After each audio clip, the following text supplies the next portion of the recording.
come? They said, no, there was a professional field that the doctor said that the pharmacist was attending to and taking away their patients, and the pharmacist denied it, and all of a sudden they killed they allege that the doctors killed the pharmacist, and now the pharmacist and their association hired some mercenaries to go and kill the doctors. So we now understood that actually this was a setup, and a well-conspired setup by the people who were talking to us, the Bill Gates organization. And they were using their mercenaries to attack doctors. So we really understood that the people who were talking to us were, even before they got a formal cooperative or MOU from us to participate in their program, they were already going to the fields and collecting data, because the doctors didn't know, who in different localities didn't know exactly what this was all about.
Good morning, good afternoon, good evening, and good night, great Biafrans and lovers of freedom.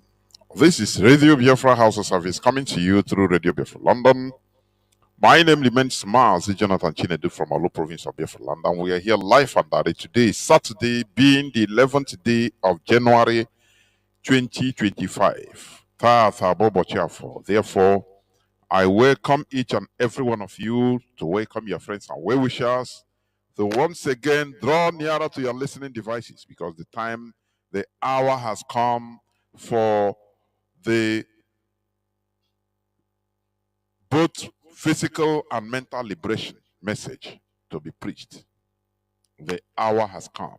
Therefore, even your enemies, do not deny them this message. Radio Biafra, you remember, is in defense of freedom. We are not only agitating for physical restoration of Biafra, but also for the mental emancipation of our people, because that is where genuine liberation starts. So that we minimize and reduce the superstition that is being pumped into our brain that is doing us no good. Therefore, I once again welcome each and every one of you to welcome your friends and well wishers onto this hallowed platform. Today is the 11th day of January. I am repeating it for you to understand that we are live and direct, because sometimes some people will be inboxing me, Mazi, are you live? That is why I repeat, today is the 11th day of January, being Saturday, 2025.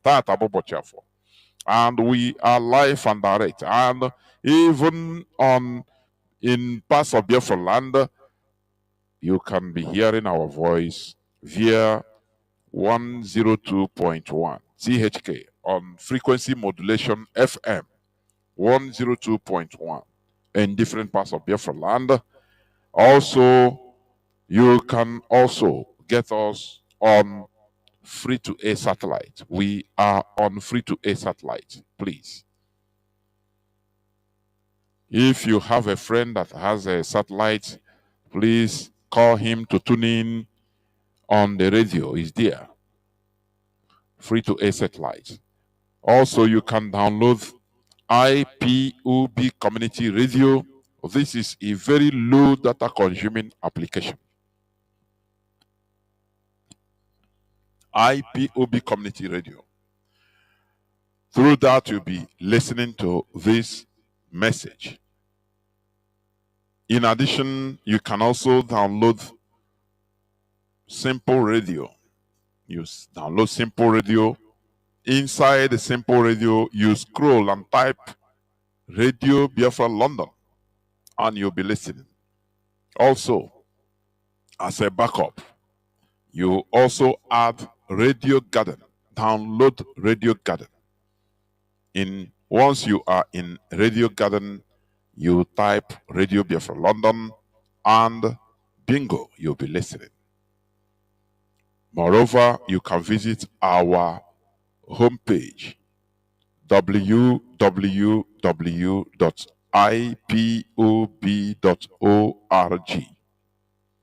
www.ipob.org.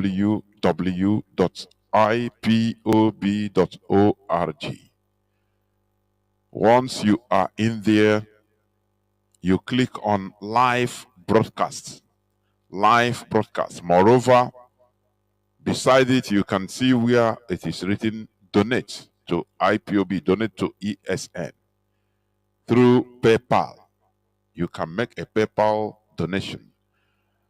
If you feel that maybe that you cannot proceed through PayPal, the money you want to donate to IPOB, make contact. You can make contact. We are seeing what is happening. That Nigeria has unleashed criminality, accompanied with Fulani headsmen, all of them, criminality in our land. That is what Nigerian government did. That is what the phase they are in. They unleash criminality in our land to be killing our people.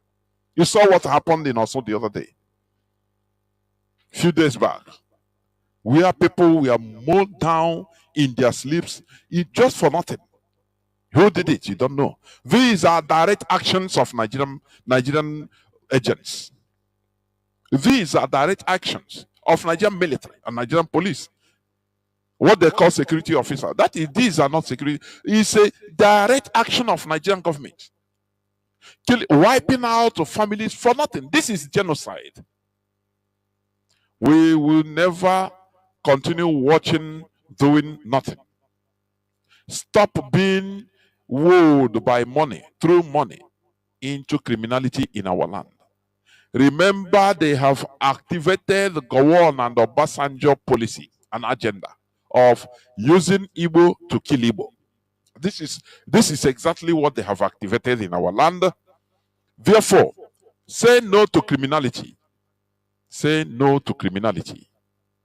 You saw what is going on, and the issue, another issue is, I don't understand all these people we call political elites in our land, politicians, governors, senators. What is Kuru Habana? I cannot understand. Soludo Kuru Habana, you know, in our so Yibo, I call it Kuru Habana. People were kidnapped. He said Anambra don't have a tracking device. How can you, a tracking device you can even, an individual can have? You buy your car, you put a GPS. Which company, individual company is tracking your car, your property?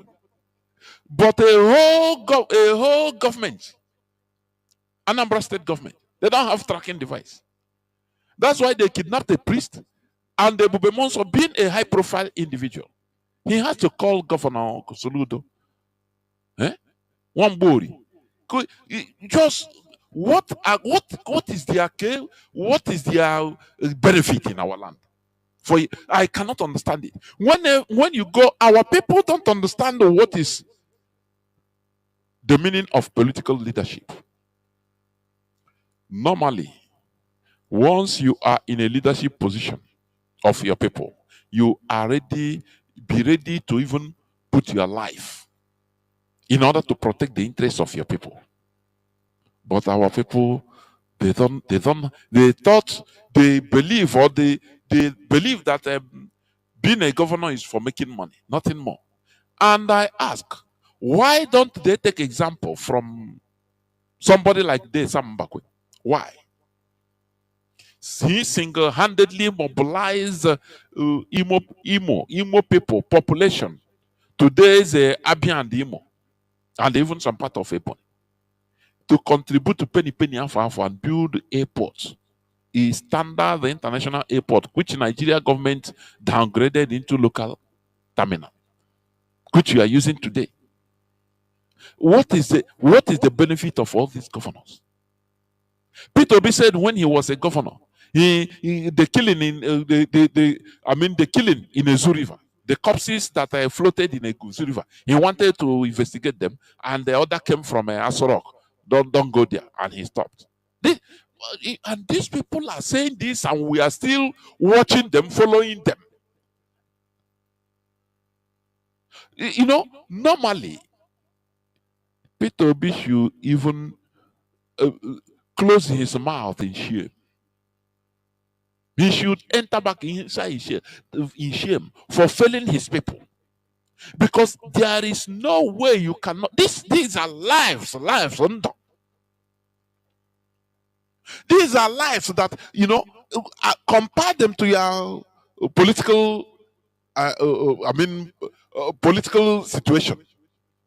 Which one is better? After all, good luck, Jonathan say, Nigerian population does not merit my political ambition, does not merit the lives of Nigerians. It's only in our land that the lives of political ambitions of individuals surpasses the lives of Biafrans. This has to stop. And the only way to stop this is when the population rises up. But when you are there, you don't do nothing. You don't contribute in anything cooperative, which means you don't want the thing to stop. That is what our people should understand. We should be politically awakened. Political awakening. We should understand that we should have interest in the way we are governed. When you don't, you think that being politically aware is belonging to a political party. No, it's not that. It's not only that. Yes, it's part of that in a same country. But in Nigeria, it's not only that. You have to contribute in what you are doing. Contribute your effort. Contribute anyhow in what you are doing, financially, otherwise. Because whether you like it or not, IPOB is a state actor in Biafra land. And once again, we normally applaud the voting or the election of the current chairman, the new chairman of Ohaneze Ndigbo. In as much as is riddled with imperfection, manariari akanjo. We are not doing it for maybe that Ohaneze will do anything or we get anything politically, but we are sending a political message. It's a political statement. It's part of it. It doesn't matter how things were manipulated, but at least, at least they have made a political statement of inclusiveness. And I also advise or suggest that they should also rotate Ohaneze presidency or chairmanship to Igbos in Kogi and Benue. Because this is, this is an insult. When you ask people, they tell you only 5 states, go to your 5 states. It's a very big insult and embarrassment to a people like us, as populous as us, as Igbos. They restrict us to 5 states. No, we must change the narrative. That is the political statement. It's not that Ohaneze Ndigbo is doing anything for us, no, but it just make that stamp, make a political stamp and statement. And that's it. Nothing more. So, what am I trying to say? Our people, young men and women, should stop being lured into the bushes for criminality. Egombutea is killing us, for your information. This Egombute is harming us. And who are promoting this Egombute? Since they are our celebrities, Nollywood, musicians, all that Igbo musicians sing, you can never you see them, they sing, their lyrics are very nice, world class, yes. But when you listen to what they are singing, you start vomiting. I think you understand what I mean. Our Igbo musicians, please, let us change. We are in an era of awakening. It should be coming from different corners of our lives. Both musics, our musical messages should be sending messages to the youths. Working hard is good. That that our going back to our culture, we are known as people that reasons very well, that works hard. These are things that should be inculcated into our musics. Not only a gumbute showcasing luxury with no work. Just you can ụfọdụ na-atọ ọrụ, ụfọdụ na-eme ego mbute, ụfọdụ na-agba asha. You start listening, you say, nah, what is happening? And all these are things that are encouraging this criminality in our land. How many of our major musicians are singing sensible musics? How many? Look at them. If they don't sing about Egumbute Ukuwai, nothing, no sense. Yes, the music, when you are listening to it without even, I mean, thinking about the song, the wordings, it's very good, very interesting. But as an Igbo person, when you are listening to what the person is vomiting, you become disgusted. These are things that should be addressed in our land. Our celebrities should be showing example, good examples, sowing the seed of good examples in the mindset of our younger ones, so that they understand that this is who we are. You work hard, you merit money. You work hard, you showcasing how things work in life. That is why today I will talk on the topic that says, is a question: who is in charge of this world? Who is in charge of this world? That will be the topic of my submission today. But before that, let me just, there is one clip I want to play for us to also think about it. Let me play this clip.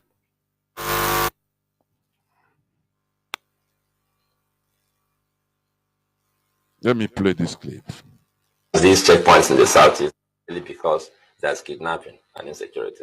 I personally think we have more insecurity in the north than in the southeast. That's my perspective. I may be wrong, but stop excusing yourself. You are not wrong. Human rights activists, our people, they are too, whenever they are talking openly about Nigeria, they become so apologetic. No, I might be wrong, correct me, I might be wrong, but it's my own perspective. What a subdued people.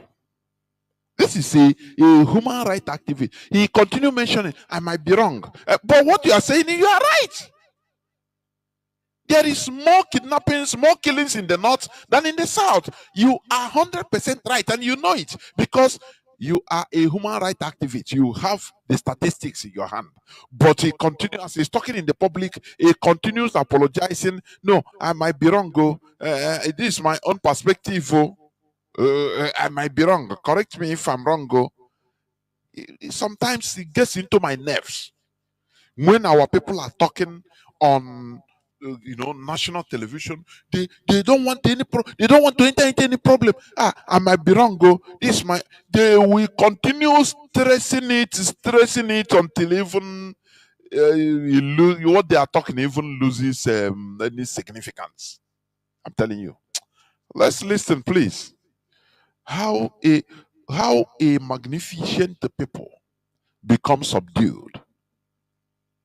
That's why today we are going to talk about, it's a question you can also answer when the lines open. Who is in charge of this world? So let me just continue playing what I'm playing. We have these checkpoints in the southeast primarily because there's kidnapping and insecurity. I personally think we have more insecurity in the north than in the southeast. That's my perspective. I may be wrong, but if you look at the news, if you look at the number of incidents of banditry and all of that, you would expect them to have more checkpoints than we do. That's my thought. But I think what drives checkpoints in the southeast is the economic benefit for the people who collect money at checkpoints. And I stand to be corrected. Do you see? I say, this man, I listened to him. He made a lot of sense. But all this apology, every statement, every phrase, he have to apologize. I may be wrong. I stand to be corrected. It's my perspective. I may be wrong. He's initiating. I'm telling you. He makes it to Nusie. Kwoku, say something. You are right. Say something. Not it's my perspective. Oh. I may be wrong. Oh. Correct me if I'm mistaken. What then are you saying? You when you count, I may be right. Oh, I may be wrong. Oh. Correct me. You in that just 1 minute and 11 second statement. You see that he repeated it several times. What is driving it? Fear. It's fear. Fear of Nigeria. We are a subdued people. And had it been Mazi Nnamdi Kanu didn't rise up with IPOB, I'm telling you, it will become our character forever. Valiant set of people, Ndibo, we now become chickens because of Nigeria, because of bad politics, being defeated in the war, together with our wrong sense of politics. Sometimes it makes me mad. Our people, we are 0.0 minus in politics. It's affecting us. Is completely affecting us. That's why in our look at even in Igbo meetings, look at people don't know how to talk. You can never see 5 or 6 Igbo people staying together discussing with a good voice. Before you know it will enter into Akanihu, because people lack, dialogue, ability to dialogue in a political diplomatic manner, brother to brother. That is why people want to show up. You have to show up to belong. That I get money more than you. Who are you? You start protruding yourself. Whereas we can speak without even insult, without showcasing anything. We are who we are, until hours. Others used to do it. But you see, Igbo people, anywhere they gather, you see, they start competing who get money more than. That is inferiority complex. Lack of ability to dialogue normally. Because once, two, three, four, five, more than going up gather, the way you speak may be in your house, it must change. The way you talk to your family, to your children, to your wife, to your husband, in the privacy of your house, it must change. Because now you take into caution the sensitivities of the people around, of the people you are speaking to. So you must garnish your talk. But we lack this. When we talk about political knowledge, these are things we are lacking. That is why you see, before you know, 2, 3 gather, before you know, fight don't start. In a meeting, before you know, they start having factions because of this lack of political dialogue or how to speak, how to talk to people. So this man, I love what he said, but what annoys me is he's being so apologetic. So apologetic. So that you don't hurt Nigerians, so you don't hurt the people in power, but you're a human rights activist. Once you have your data, you speak up. This is the reality facing us. This is the reality in Nigeria. This is how it is. In a place that has literally war in the north, terrorists are everywhere on the rampage. Common sense is normal. You should have more military checkpoints there. But he said you had him. He said no. In my own perspective, no. It's in general perspective. That is how it should be. Let me not dwell much, please. Let me finish it. There is something I want to bring out. I don't think we have these checkpoints in the Southeast primarily because there's kidnapping and insecurity. I personally think we have more insecurity in the North than in the Southeast. That's my perspective. I may be wrong. You are not wrong. Stop apologizing. You are not wrong. You are right.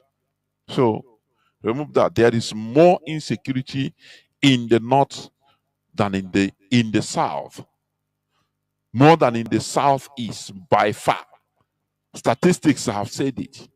We have refugees in Nigerian refugees from Katsina, Sokoto in the north, and in Niger Republic. The other time, I think they talked of deporting many of them, thousands of them. So you are not wrong, you are right. Stop apologizing, Igbo man. Stop apologizing. But if it is talking with your own people, hey, on any other, very primitive. Listen, please. Yeah. But if you look at the news, if you look at the number of incidents of banditry and all of that, you would expect them to have more checkpoints than we do. That's my thought. But I think what drives checkpoints in the Southeast is the economic benefit for the people who collect money at checkpoints. And I stand to be corrected. You know, we don't look at... No person is correcting you. You are right, Oga. What you are saying, you are right. Stop apologizing. The fact that money is a very powerful incentive in life generally. People want money.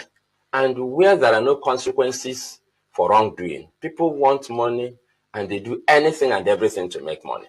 I suspect that the most significant reason we have checkpoints all over the place in the Southeast is because we are too quick to part with money.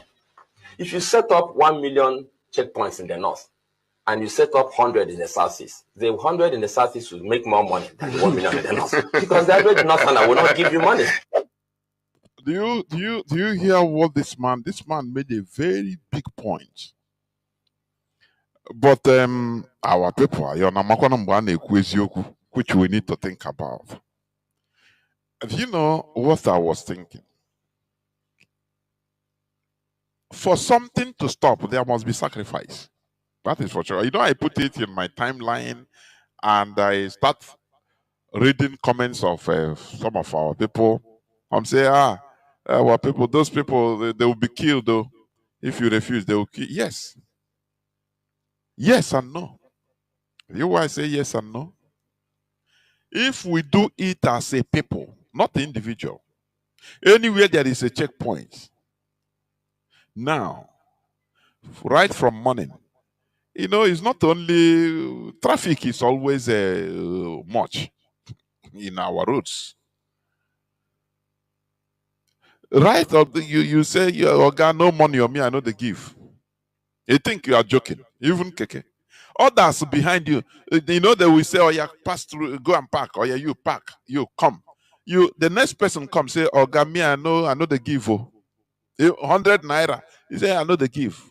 You say you stay there, you stay. The third person, the fourth person, the 100th person, everybody block the road. Say, you know they give.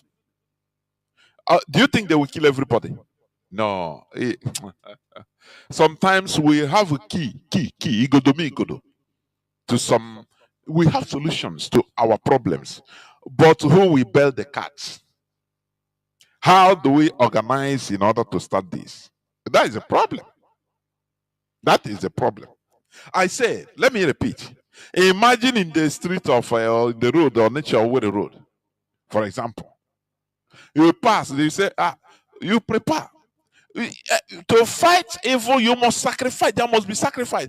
That day, you say, oh boy, instead, I no go walk. I'm Buddha now. I starve, no problem.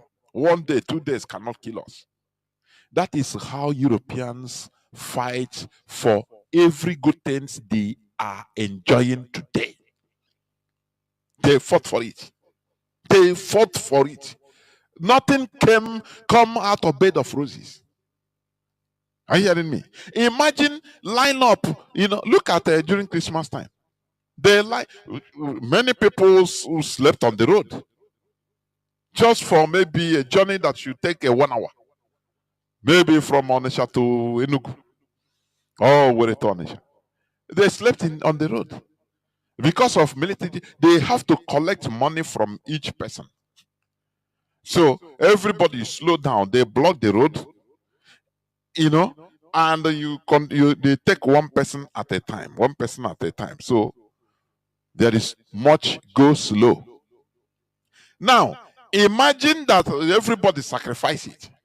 Because one thing with our people is this. Before you know, somebody said, "Nah, not be only 100. Nah, give him 100. Okay. Even me, I'll give him 1,000. Let him keep the change." You think that you have solved that problem because you want to have a solution, just temporary solution there, now. You don't know that you are creating more problems tomorrow and forever.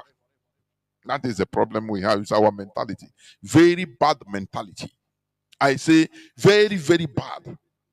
You have their papers, everything is correct in your car, your motorbike, everything is correct. Now you are paying. What are you paying? They see it as undeable. They are like that. Now once you do them, hey, they stop. They are afraid. Now, they give you money. But imagine people who say no to this, no. We no go use to finish. Everybody block this one. Okay, I park. I there here, no problem. Me, I don't have money. They tell you say park. They carry your documents. Okay, you are there here. Another person, the same thing. When another person, the same thing. The other following, the whole cars full every. What do you think that the military will do? They will say, "Oh boy, there is something. These people, there is something that is happening. These people have changed though." Oga, they will call the Oga, say, "I beg. There is something that is happening." By that time, others will have courage everywhere. Say, we know they give money again. Waiting. Yes. Okay, you are blocking road, you're on checkpoint. And my car papers are correct. Why am I paying you money? For what? I doing everything legal. I'm my keke, everything is okay. Why should I pay you? Others will support you. Everybody say no, we know they pay. But the private car, even if they didn't, so he stop. He say, "What is happening?" You say, "No, I join. I no pay. No, we there here, no problem in solidarity." That before you know, thousands of people will gather everywhere.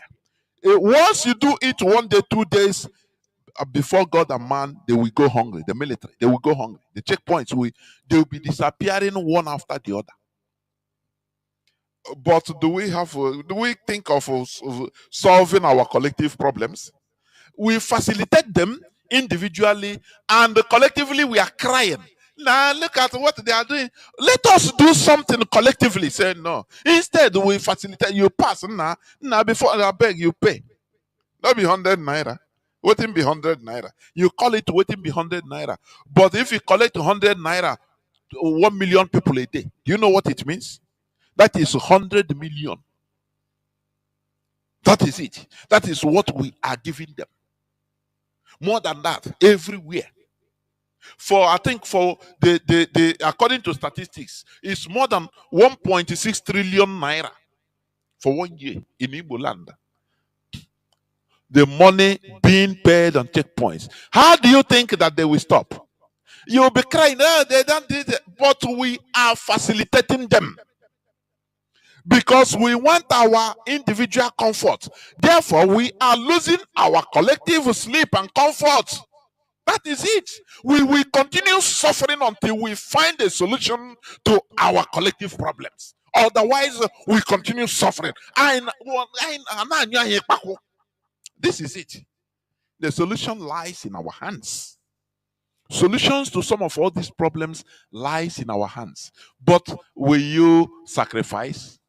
That is it. Who will bail the cat? Will you be able to sacrifice even 1 day of your work, 1 day of not opening shop? You block on the road, follow people that are, you say, "No, all of us there here, we no go agree, we know they pay again. No, we don't agree for it, we know they pay. Don't worry." No, I there with my brothers here now. You start singing, before you know, other people, no, no, people that are politically collective, they are okay. If it is some places, before you know, as people are stuck there, singing, you will see others. Before you know, water and different types of food will be coming from other people to encourage, saying, "Now we know they pay again anywhere." Before you do it, paper will carry everything. The police, 2 days, they don't see nothing. What do you think? What are they doing under the sun? What are they doing? What are they doing? Where they see mammoths number of people, very huge numbers of people everywhere. Do you know? Do you know that we have the weapon in order to fight them, even in a civil way, without firing a shot. When we come out, we refuse. One person refuse, say, I know they give. The second person say, I know give bribe, I know they give. I pack. You say, pack, I pack. Another person follow you, pack. The fourth person, 100 person, 1,000 person, everywhere on the road will become blocked. Say, it turn into protest. Say, we know they give bribe again, no. We know that you don't have gun. You are not throwing anything to any person. We simply refuse, and the road is blocked. It will attract attention from the political class. You force them to do something, not only individually complaining. Wow, I pass here. I pay. After I pay, I go another place. I pay. How much I make in a day? Nothing. Nothing. So you continue suffering and suffering until you die. No solution. That's it. That's why you see, awaken the people. They are always in cooperative. They always support each other. Look at the insecurity in our land. I used to say it here right from beginning.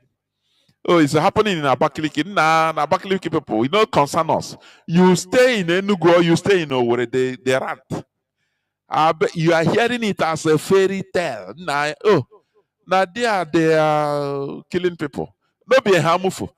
Now let them defend. They no fit reach here now. This and that.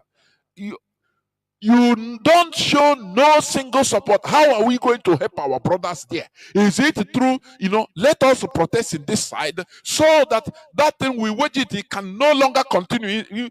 Not talking of coming to this side, but no way. Oh, no, soon it happen. It happen in our law. Concern you now. Does it concern you? No. Don't you see? Do you see evil? If you can be complicit to evil, either partially or wholly, you can be complicit to evil, covertly or overtly, passively or actively. Look at when they installed Hope Uzodinma to the glare of every Igbo man. Notwithstanding, you are from Anambra, you are in Ebonyi, because the evil that started in Imo, it will affect every Igbo man. Is it not what we are seeing today?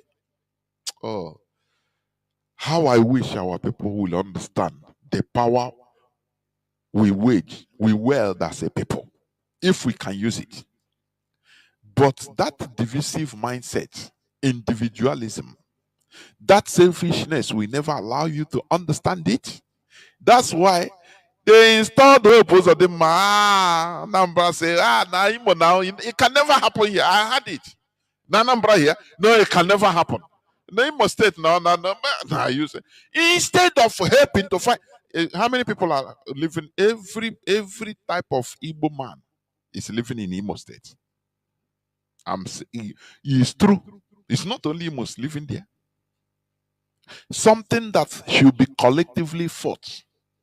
Imagine that time they installed the Hope Uzodinma as the governor.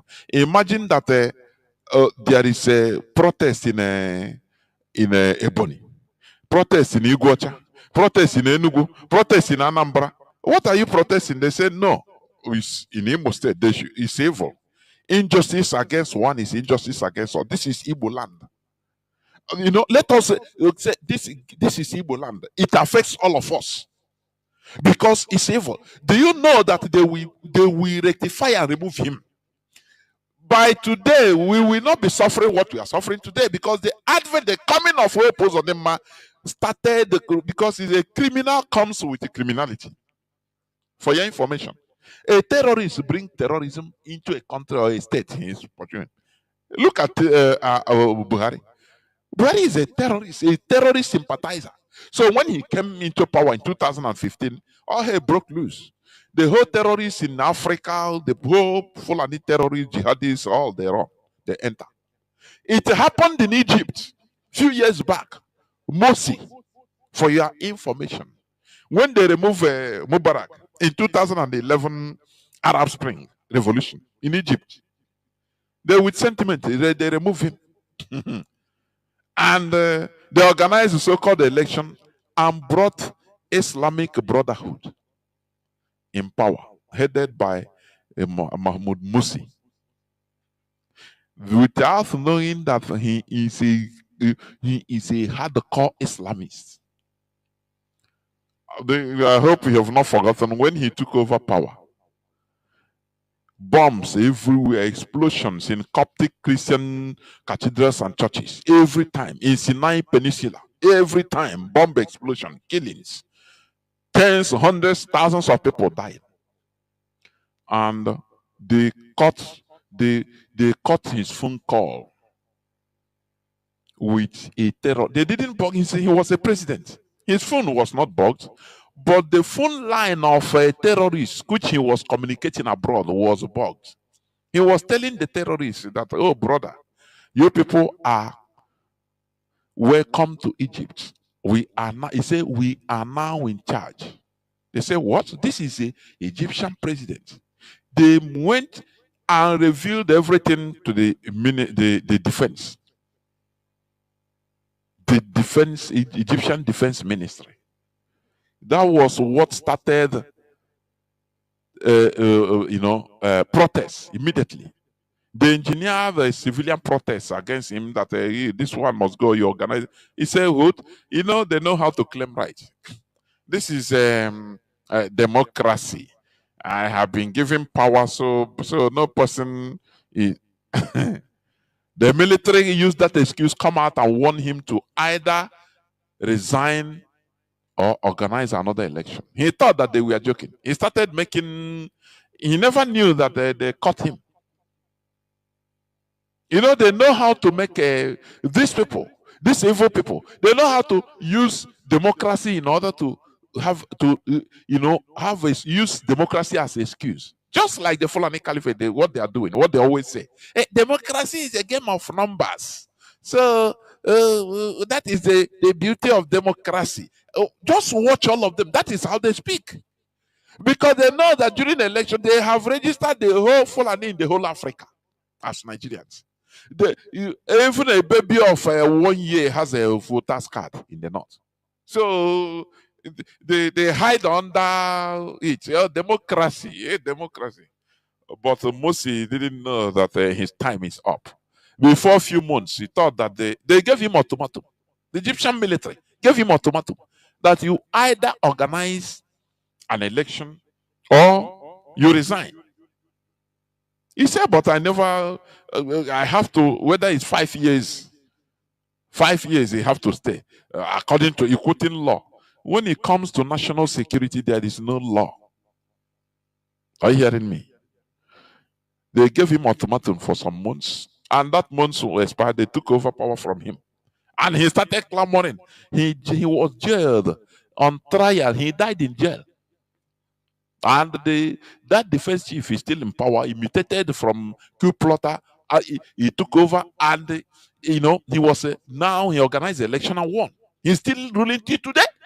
When it comes to emergency about country security, my brother, you don't joke with it. But do our people know? No, they don't know. They don't. They don't. That's why I said people don't know politics. All that matters to us is individualism. How to individually survive, even if you are suffering. That's why religion is, exploding in our land. That the Jews, they are billionaires because they are helping you to be more selfish. Pray for you and your family. Do not to do anything with your brother. He is evil. He is witch. He is this. They remove you from your brothers so that you can never be together. These checkpoints we are talking. People that are politically aware or awakened, they will solve it by themselves. The population will say, we know they give again. No person should give bribe. You pass, just only make sure your papers are correct. Make sure. You sacrifice to get something. And the collective. Once this person pass, no grip, they tell him pack. wasting his time. The second person, the same thing. Third person, the same thing. The whole day become ruined for the military people or the police. Everybody gather. What do you think that will happen? Tomorrow, the same thing. They will jettison. They will throw in the towel. They will say, oh boy, these people, there's something in their head, I beg. Once they are not bringing returns to the Oga, what will happen? They will say, okay, let us check. I beg. Any person they want to go send to the road, he say, I beg, make I go. I beg. These people, they have woken up, or they know they give again. But do you know what this man said? He said, if you want, set up 1 million checkpoints in the north and only 100 in the southeast. The southeast will be producing money more than the 1 million. 1 million, in the north, who will give you?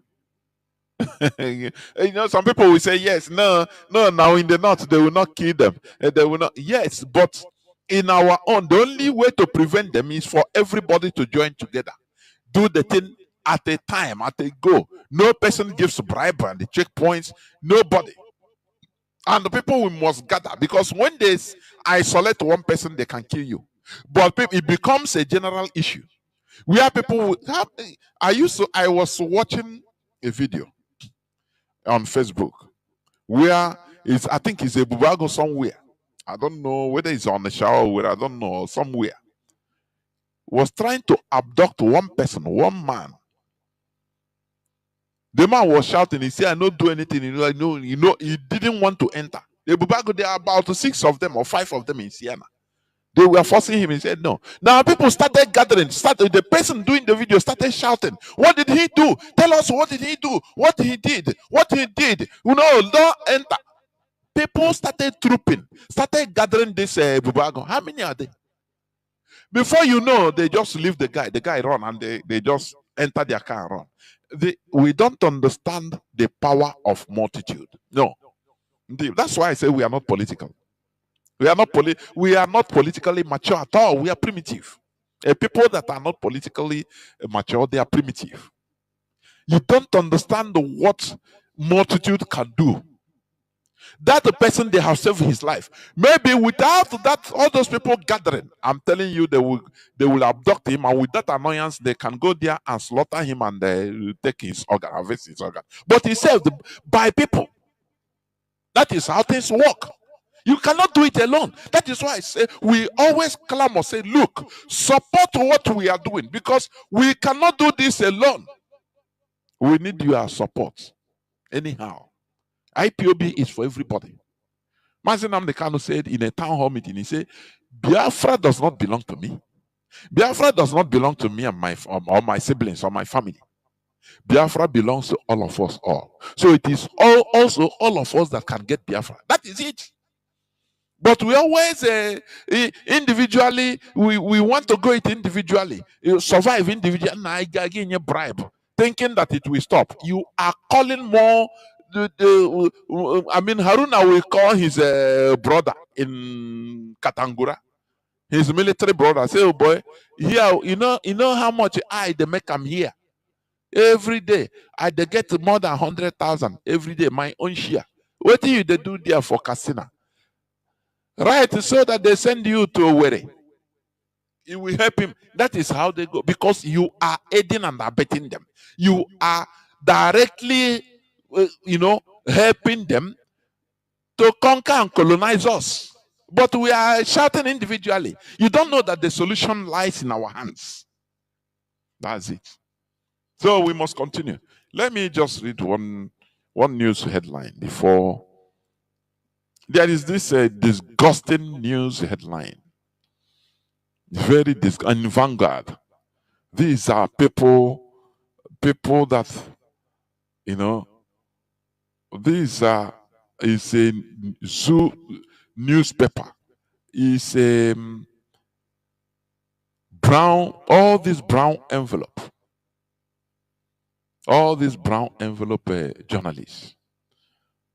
Let me bring it. There's something he wrote. He make me, that is, the thing annoyed me to the highest. I'm telling you. Where is it? let me just bring it. Let me bring where, yes, yes. Where it said, do you see it was on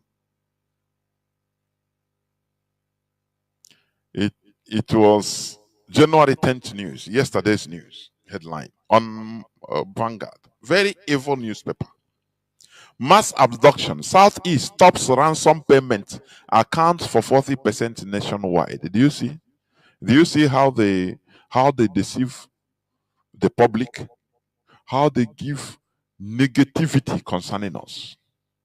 You say mass abduction, Southeast stops ransom payments, accounts for 40% nationwide. This is live from the pit of hell. It was on Biafrans, whenever we see this type of news headline, please, have we forgotten or lost our salt? Have we lost our effectiveness? Eh? We go to that news headline. I mean that Vanguard, and we invade them. Don't, why have we lost the way we do things? We invade like locusts and teach them lesson. Remember, almighty BBC, we push them into defense mode. That's why I say girigiribu gweze, but we don't understand. When they started, the BBC started their nonsense report about IPOB, what happened? They regretted it. We pushed them into making mistakes. BBC, because we continue calling them. That time I called them more than 10 times to the extent that they said, I will continue. But you called, yes, I will continue because it is very important. That is how we do. When they receive millions and millions of calls, if any other time they want to talk about IPOB in that manner or documentary, they will remember, say, I beg, leave this people problem, I beg.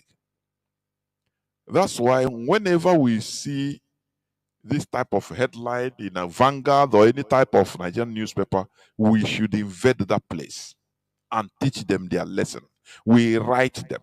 We make them understand that, look, that they are brown envelope newspapers that spreads lies and propaganda against us.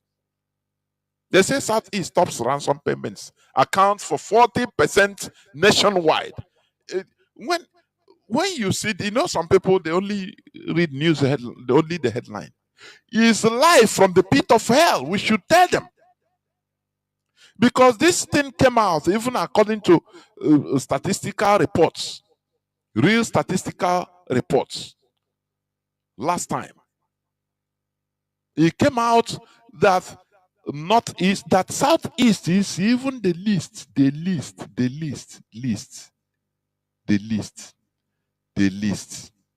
but they change it. Ransom payments in kidnapping incidents 2024. The real statistics. Okay. Nigeria, the whole of Nigeria, 2.23 trillion. Northwest, number 1, 1.17 trillion. North Central, number 2, 4.69, 469 billion, 740 million. That is 469.74 billion. Southwest, Yoruba land, 268.78 billion. Northeast, 166.14 billion. South, 90.05 billion. Southeast, 85.44 billion. Are you hearing? But here they want to change the narrative, and we will never allow them. They say that the Southeast is the highest, count for 40% nationwide. It's live from the pit of hell. When all these things go unchallenged, they become the norm. That is how they manipulated our people's brain and tell us that our ancestors are evil. And who's onye Igbo mepe ọnụ ya na-eshi. Ọ na-akparị onwe ya chi na ọ na-akparị his ancestors. omepe ọnụ rere ure ọnụ na-eshi ishi ị na-ele isi na you are lost because of bad information they give to us. They continue pumping all those information into our heads. It becomes one of us. I mean, part of us. That information become part of us. You went to Igbo na-emegheri or say our ancestors bụrụ ones. So that our ancestors they gave us development, they gave us education, they gave us this. What will you do?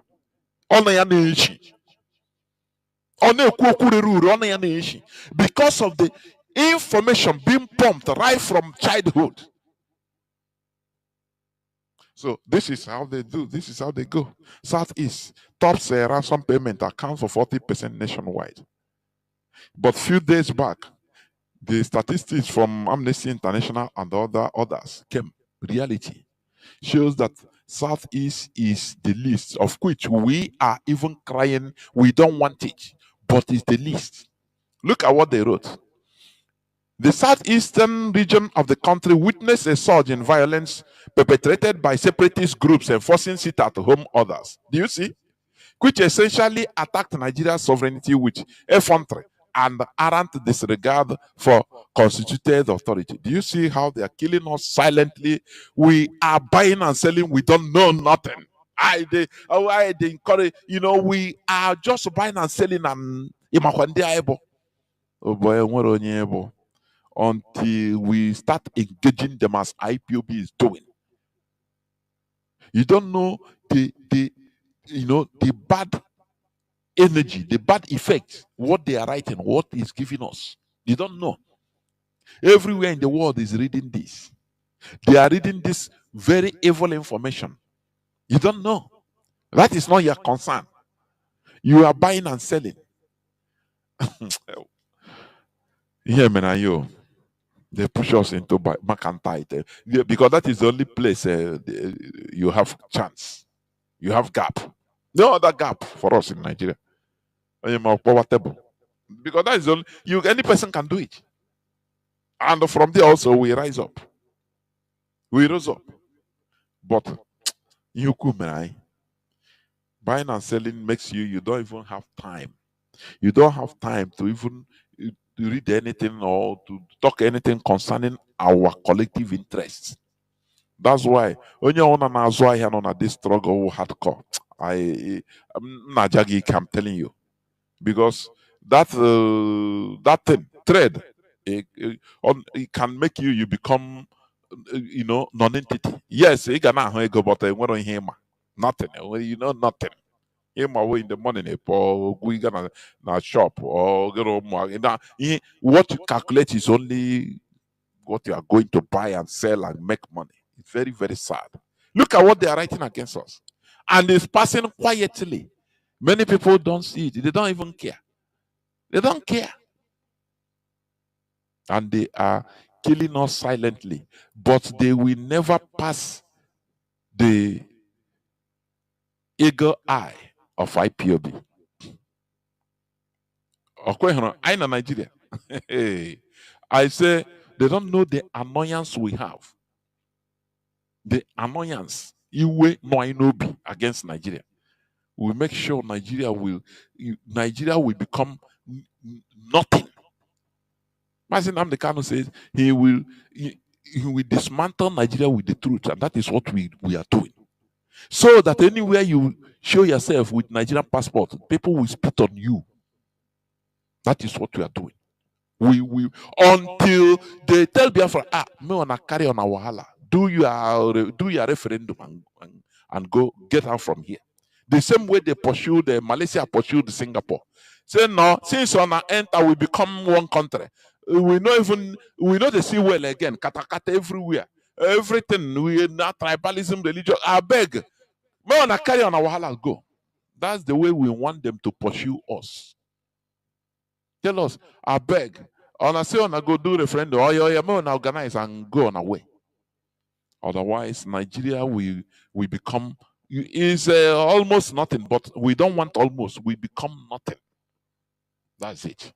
Look at what they are writing against us. Look at what they are writing against us. That the southeast region of the country witnessed a surge in violence perpetrated by separatist groups enforcing sit-at-home orders, which essentially attack Nigerian sovereignty with effrontery and errant disregard for constituted authority. Who wrote this thing? Her name, I think, is a woman. It's said by Evelyn Osman. People that used to write this, you don't know which kind of people they are. Evelyn Osman. Very faceless idiots. They will write nonsense. And Vanguard will pick it. We need to go there. It was on yesterday's news, Vanguard. Go to their comment section and teach them. Tell them the reality. That is how we behave. That is how we behave. We should not be lagging behind. I say, I'm proud to say BBC, we push them. The almighty BBC. Do they forget us? The answer is no. So let's continue. So what they said is complete fallacy. Complete fallacy. People went on Christmas. People went on this end of the year. And yes, there is insecurity. State-sponsored insecurity in our land. But we must make sure to annihilate it, to stop it. That's it. Okay, let me take another news headline. Nigeria police confirms bandits ambushed killed 21 security operatives in Katsina community. They killed 21 Nigerian security operatives. 21. When you see they say 21, multiply it by 3 or 4. But do you see them going to houses, shooting people at random? Do you see them? Do you see Nigerian policemen and women doing that? The answer is no. They kill them there. But look at what that idiot Evelyn Osman wrote. That IPOB is attacking a Nigerian security with effrontery. That is nonsense. Look at how they are killing our people. They will go and burn down a village, kill everybody inside in Biafra land. But in Castina, they killed 21 officially as they write to. Let me give it to them. 21, okay. The first flag operation they set, I think last year in Aba, that killed 4 or 5 Nigerian military. What happened? How many people they killed in our land? They open fire on anybody, everybody around. In villages in the night, they go and abduct and shoot people. Now they kill 21 in Castina by bandits. Those people, they don't have villages, right? There are no villages around. There are no communities around, right? Now, any person that is telling us that we continue staying in Nigeria, where we are regarded as objects, may thunder from another planet annihilate the person and the whole family, the whole generation, not only family, the whole generation. How can you be treating us differently, as if we are objects? Do you ever see where they go and open fire in Katsina community? Whereas it is there that they are killing Nigerian police, Nigerian military, bombing them, killing them in dozens, if not hundreds. But they don't do nothing. Instead, they will carry the whole checkpoints come in our land. Check you. Let me go into the topic of today's listing. I've spoken, but let me go into the topic. Do not forget that today is the 11th day of January 2025. Today is Saturday, a day dedicated to discussions on religious issues. But the topic of my submission today is who is in charge of this world? Because there are many. You have to also express your opinion when the lines open. Many of our people believe that there is one big spirit that is in charge. No. Today, we will find out who is in charge. It's a question, it's a general question, which you can also answer when the time comes. With what we are seeing and experiencing, we can see that human being is in charge of this world. Human being. Right from the early period, or earlier period in human history, human beings have been observing nature in order to make sense and learn. But whatever that was not understood or too sophisticated was regarded as mystery, inyomimi, and mostly attributed to actions of supernatural. But as time goes on and humans develop their brain power, those sophistications are always understood. Therefore, man gains more power and control as more sophisticated problems are solved. Because when you solve a problem, you become the master of that problem. It's no more a problem. It's right from during the early period of human history.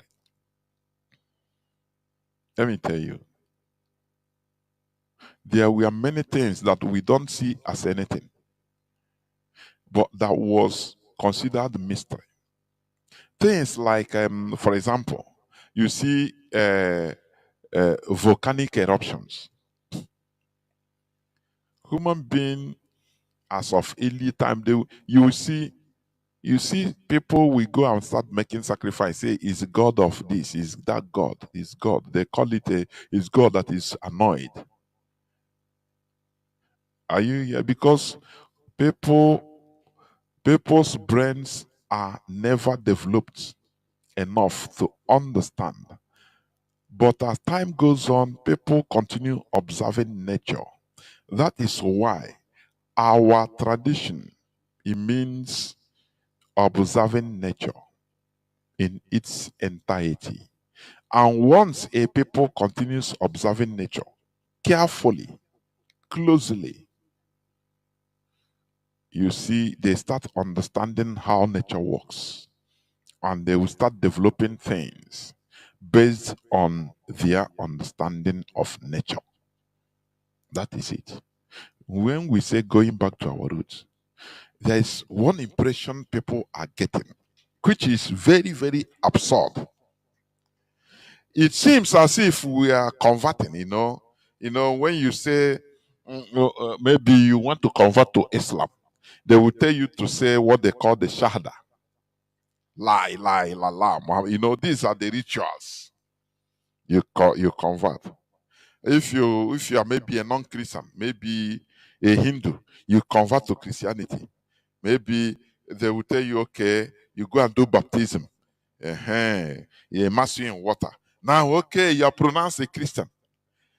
People think that as an Igbo person, as a Biafran, as a Job person, that when we talk about going back to our roots, that there is a ritual you have to go and do.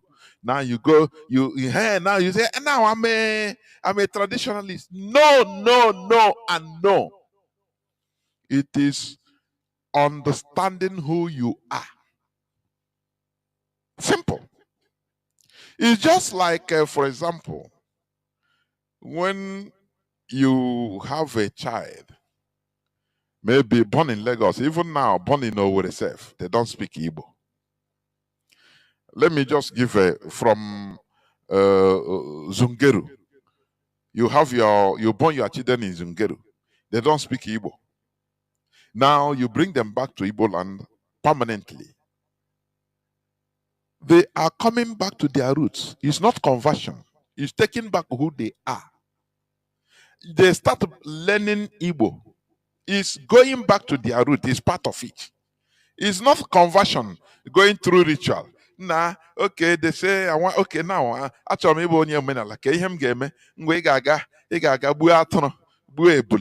that is nonsense. These are things that people don't understand. They thought that it is you have to pass through a ritual. No, it's just like a prodigal son. You come back to your senses. Nah, who am I? That is simple. No ritual. Who am I? Why should I be conquered and you know, be promoting other people's culture instead of my culture? Why? These are is consciousness. You come back to your consciousness, nothing more.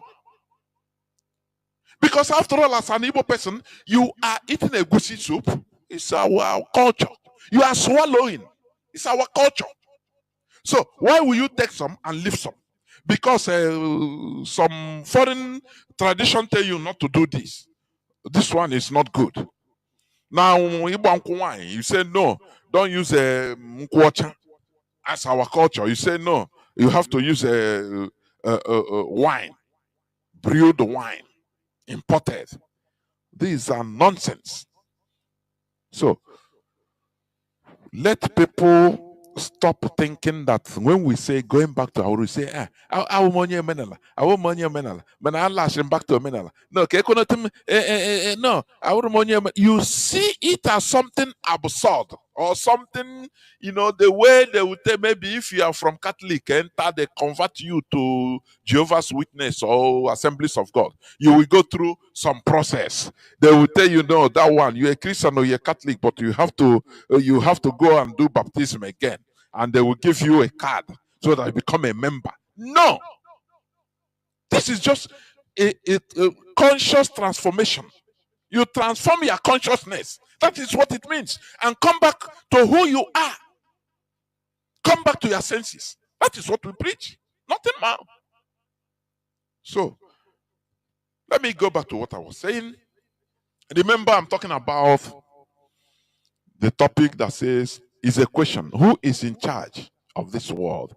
Because many of our people are erroneously thinking that this world is so mysterious that there is some one being, supreme being, that is in charge of everything that is happening. If he say, oh yeah, go, you go. Stop, you stop. This is the figment of your imagination. This world is controlled by human beings. Are you hearing me? This world is controlled by human beings. Without human control, things that is happening in this world will cease. No electricity, no internet, houses will collapse. Because why is it that when you build a house, even if you are not there, you want somebody to be there, to live there? Because the warmth of a human being is also strengthening a house. If you build a house and leave it like that, empty, you build your mansion in the village, and no person is staying there. 1 year, 2 years, I'm telling you, it will start dilapidating. It's natural law. It's natural. But once human beings are there making noise, the vibrations of noise, even you make in the house, the speeches you make in the house, the vibrations are strengthening the walls. They are strengthening the cement. The walk you are walking, with water you are pouring and buffing, and different things, activities that is going on there is also keeping the house in order. But move now. Leave the house like that for 1 year, 2 years. You see Irish everywhere. And the roots of all those grasses and trees or semi-trees will start cracking walls. You don't know how powerful they are. Before you know, the house will become dilapidated. Some parts will start rotting and falling down because no human being is there. Are you hearing me? So, as I said, man gains more power and control as more sophisticated problems are solved. 400, 500 years back, 1,000 years ago, if you tell those people that lived at that time, that a time will come that you can construct human being, we construct something that will be flying on air,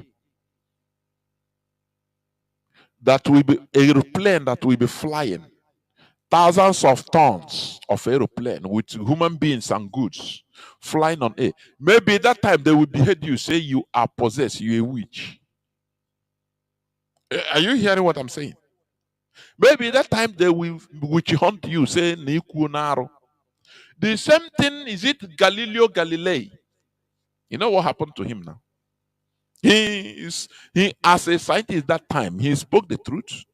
What he saw, that the earth is spherical, is round in nature, going round the sun, whereas the sun is the center of the universe. But Catholic Church said no. I think it was 12th century, if I'm not mistaken. Catholic Church say he have spoken blasphemy. That the Bible say that the earth is the center, flat, whereas the sun is going around the earth. That is what the Bible say. So they sentence him into, I'll sentence him to house arrest, and he stayed there and was sick. I think he died out of isolation. Some people, they burn them at stake because what they are saying to them, it doesn't make sense to what religion tells them. Do you see human understanding? I mean, human development. I said, let me repeat, 1,000 years back, in, for example, 1025, that is exactly 1,000 years back. 1025. If you tell people in that time that human being can build something that will be flying on air, unaided, thousands and thousands of pounds or kilograms of something flying on air, and it will not fall, it will be transporting human being. I said that time they will cast out a demon from you. They will say that you are a demon. They can kill you. But what happened today, it is a possibility. Now I ask, what is the difference between those human beings that time and today? Your guess is as much. Just answer it. Those people were human beings. Today we are also human beings. But the only difference is that knowledge increased. People sought for knowledge. People continue looking for knowledge. Knowledge continue increasing. Today, there was a time there was a supersonic weapon, jet fighter, supersonic. At the early time when it was achieved, whether 70s or 60s, supersonic. Hey, it made a lot of noise. Today is no more. Today, you will have a Oreshnik in Russia that is weather Mach 15.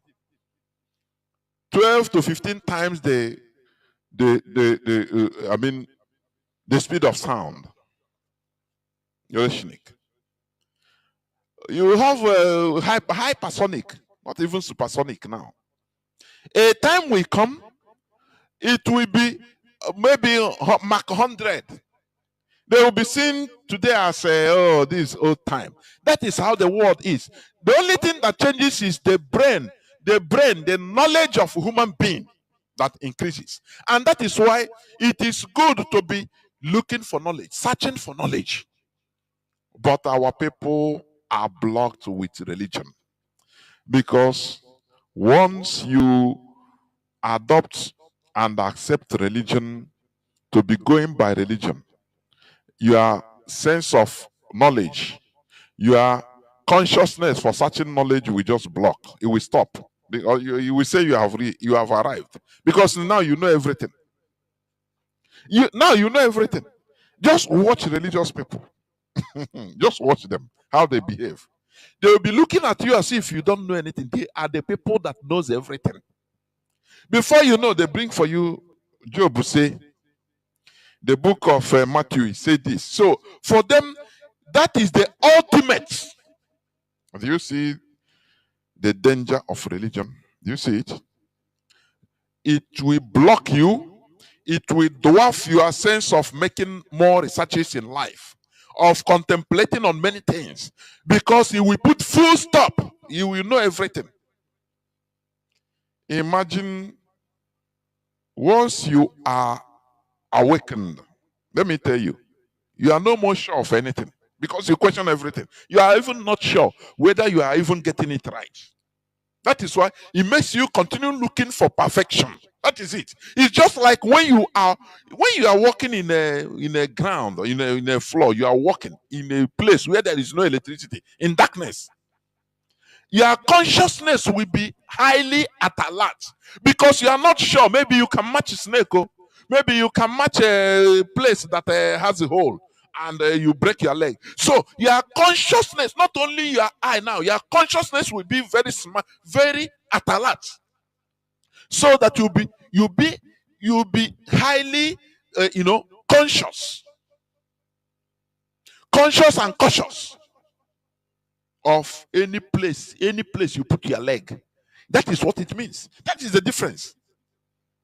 But when you are, you feel that no, I know everything, don't worry, you match a snake, and snake will bite you, or you break your leg.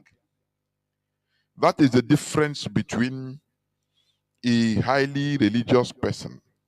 He believes that he knows everything. Every problem, he knows the solution.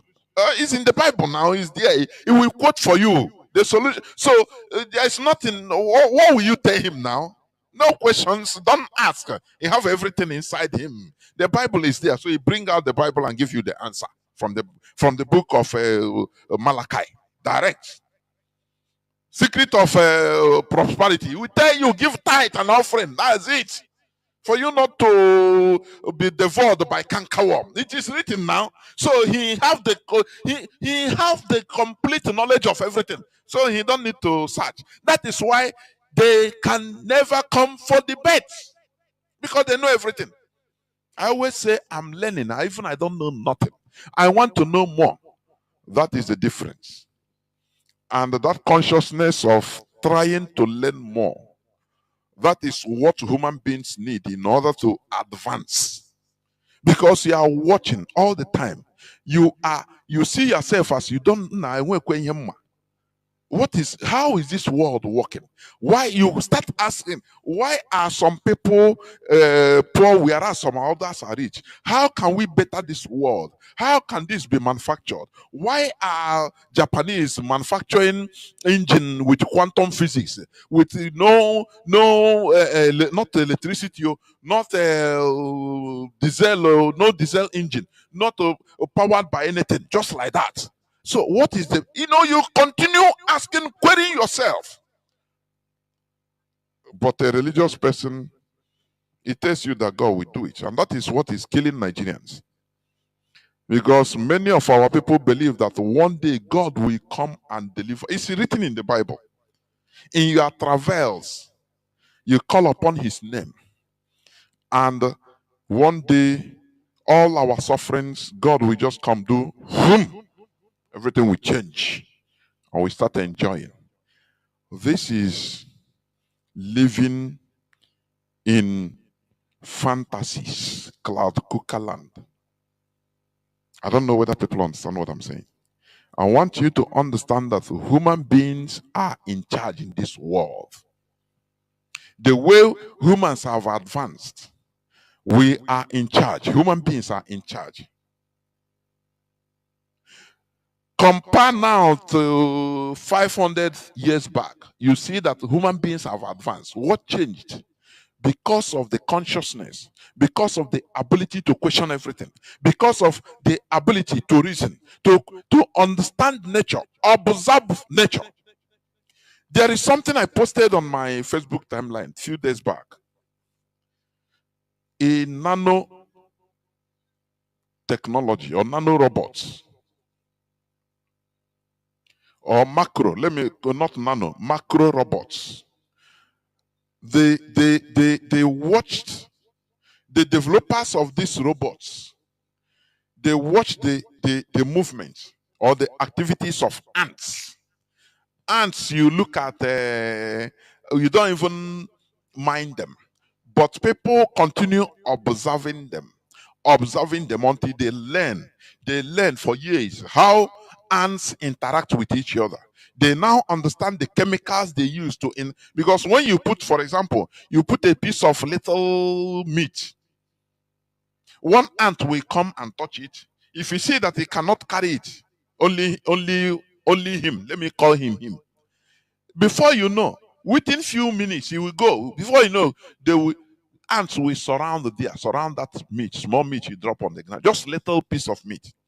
And before you know, they will be moving. How did he interact with his colleagues?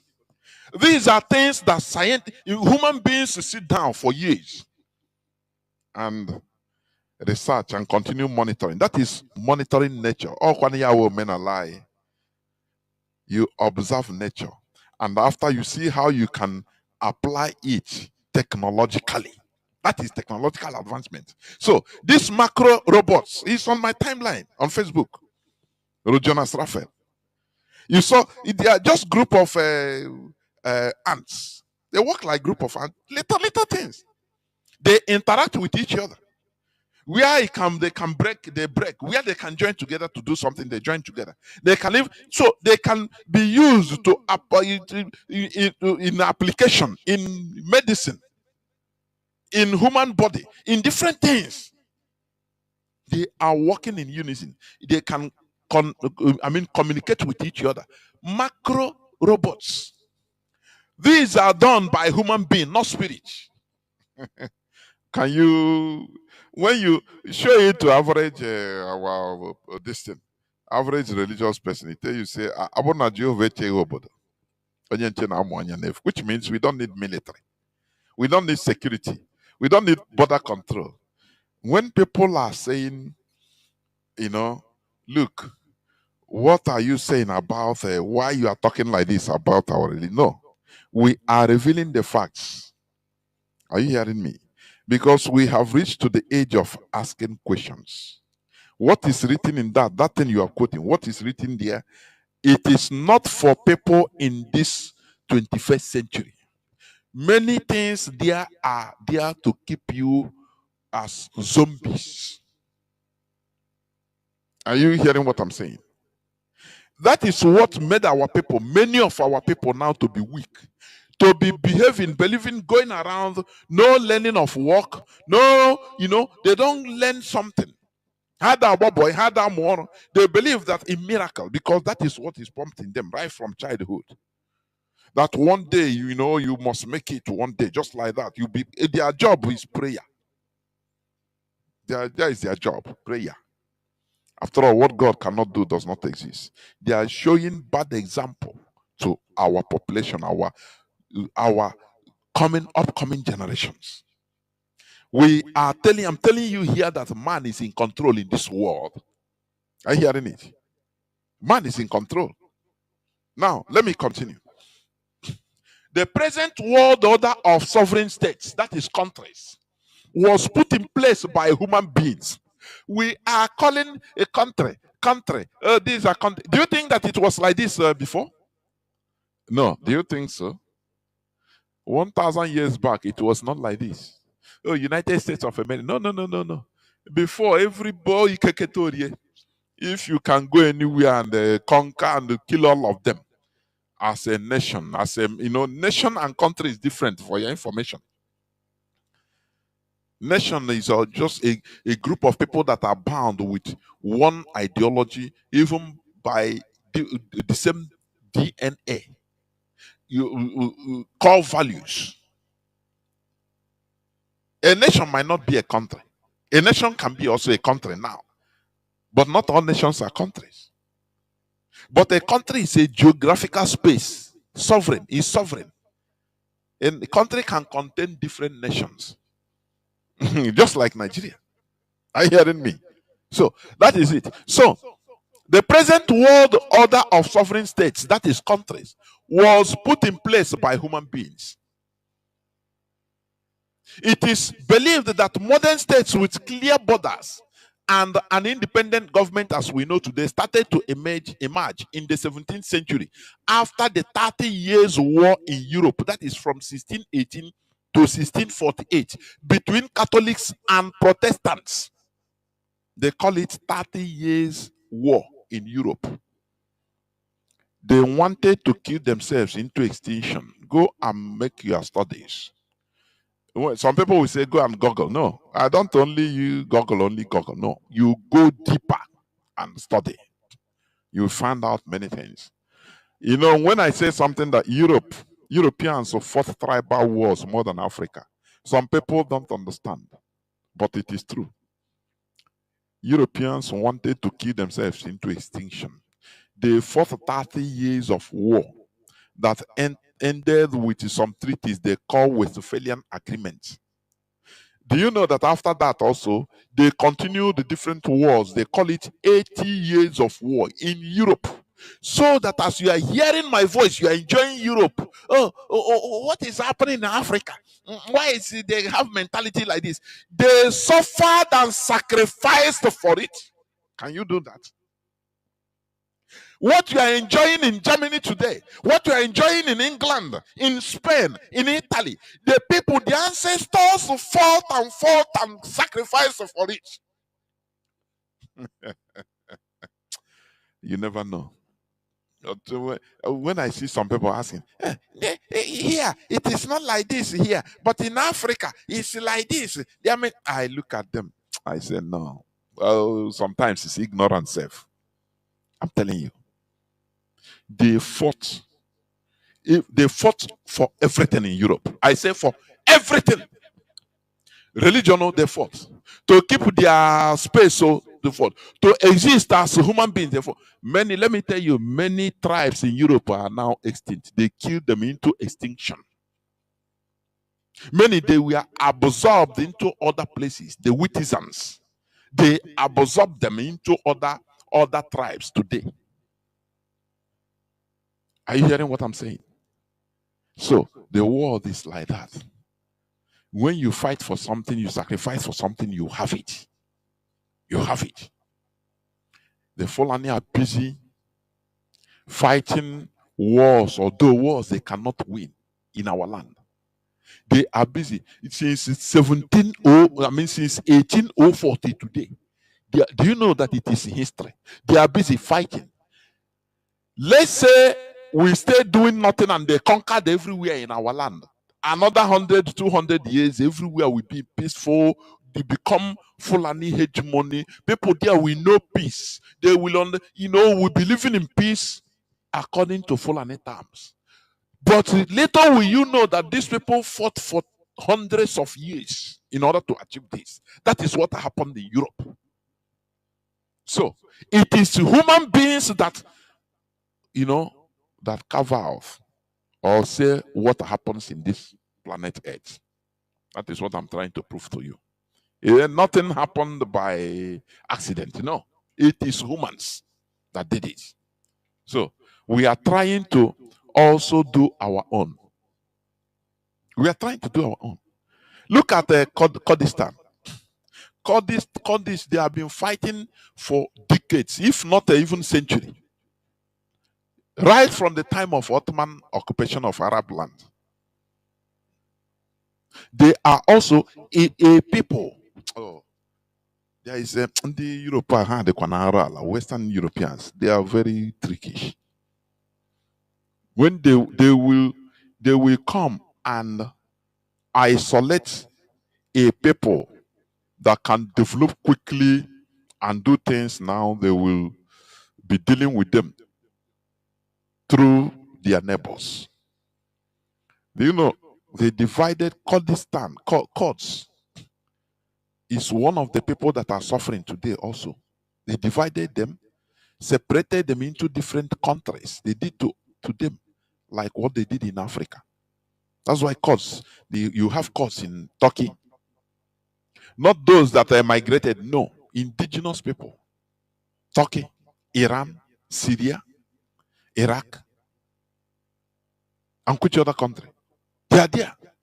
They are still fighting. Although some of all those people, they are in autonomy. They have gained autonomy. But they are not a country. Do you see that?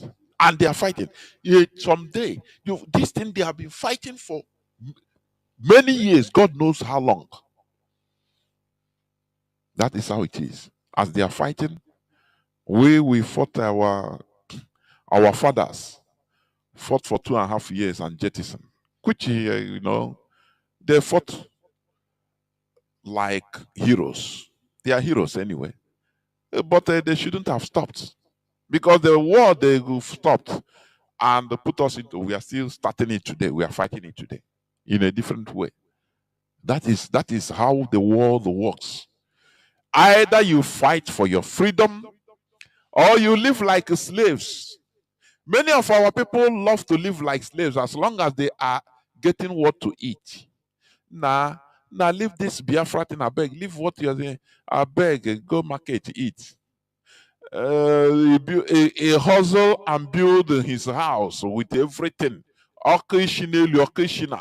He starved himself and built his business and hustled and built his house. Before you know, one governor of Lagos State will come and piam with only one stick of pen. Bam! They will go and bring down the house. As he's talking about his house in Lagos, see what they do to me. See what his shop in Idumota got catch fire. Oh, in Agege, he caught fire. Everything burned down to pieces. All that he used 20, 30 years of his life building is gone. And he come down. Before you know, within few years, he died of a heart attack. That is the life of a slave. You are not in charge of your life. There are forces that you are not in charge.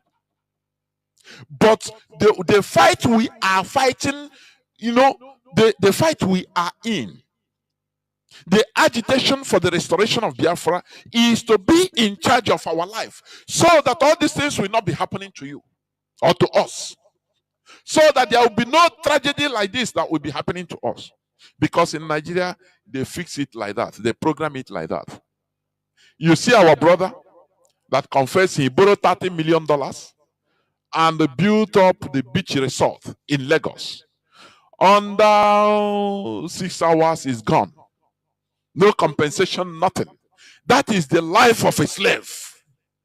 When you tell them, let us fight this, join hands together and fight this, they say, no, God time is the best, I beg. He prefer to go and pray to his God and collect manons or go to mountain and start crying to an unseen spirit to come and help him, instead of joining hands for us to help ourselves. No, he will not do it. That is where this catastrophe must continue. You see the catastrophe against us, it must continue until many of us wake from slumber. Otherwise, I don't see no escape route. I don't see no waking up. It's catastrophe that we wake Igbo man. Are you telling? I used to say this, and let me repeat.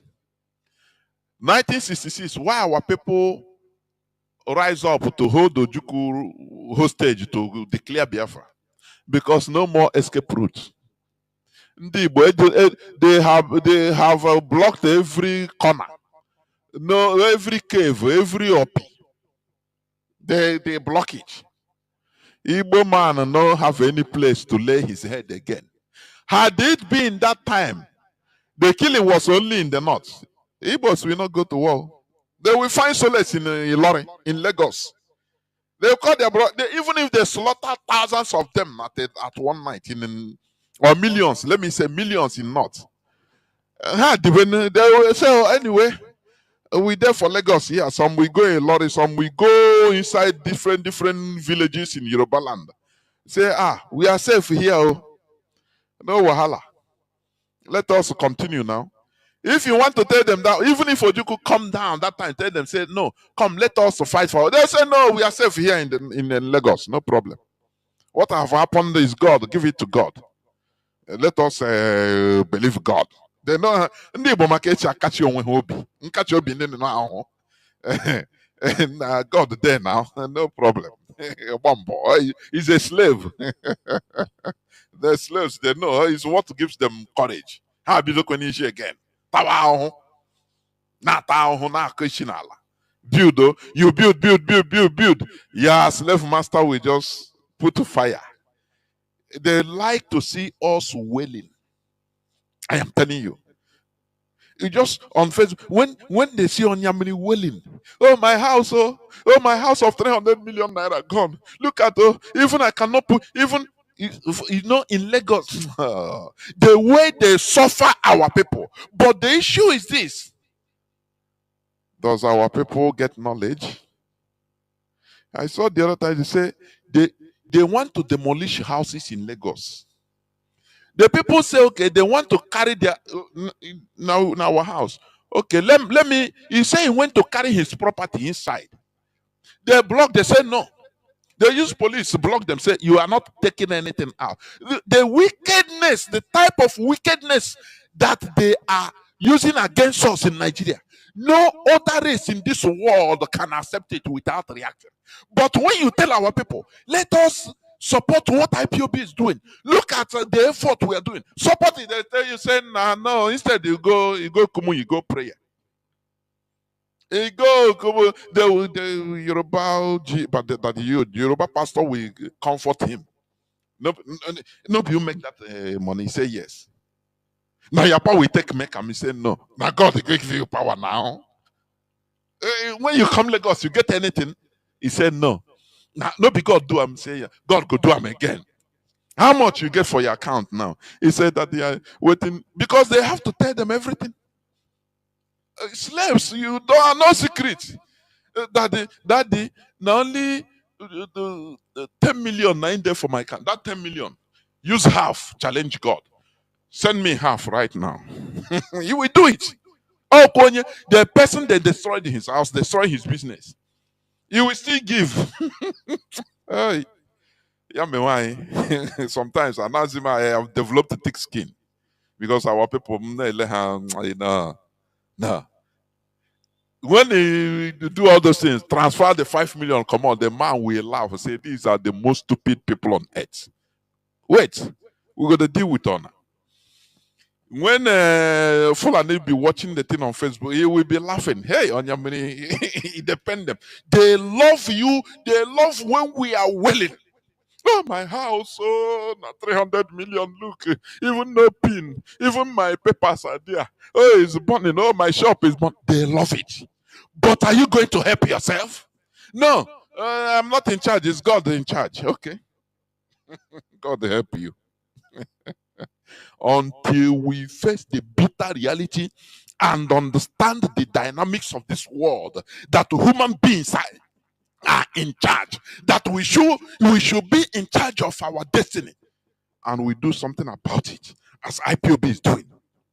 That is the time things will be changing for better for us. Otherwise, you continue wailing. Otherwise, you continue dying of heart attack. Otherwise, you continue dying of heartbreak because of the things that are pains that are falling upon you. Because you refuse to learn. Here on Radio Biafra, we dish it out as it is, as it should be.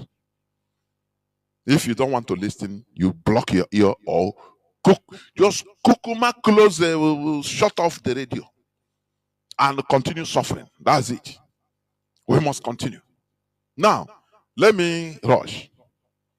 As I said, it is believed that modern states with clear borders and an independent government, as we know today, started to emerge in the 17th century after the 30 years of war in Europe from 1618 to 1648 between Catholics and Protestants.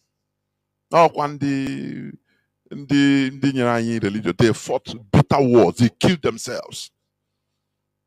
They killed themselves.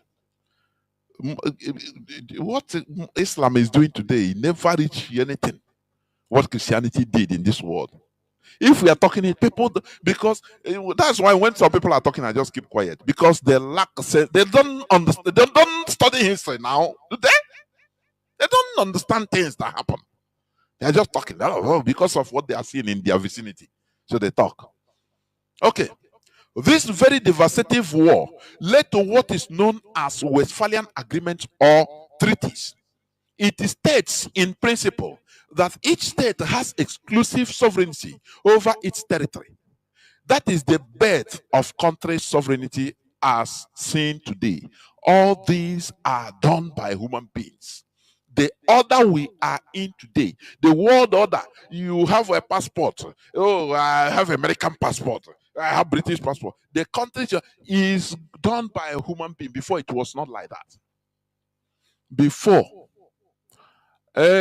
maybe Austro-Hungarian Empire will just wake up and go and attack the Vikings of Scandinavia and take over their land. That is what gave back to colonialism. Don't you know that? Before, there was nothing like a sovereignty of a country.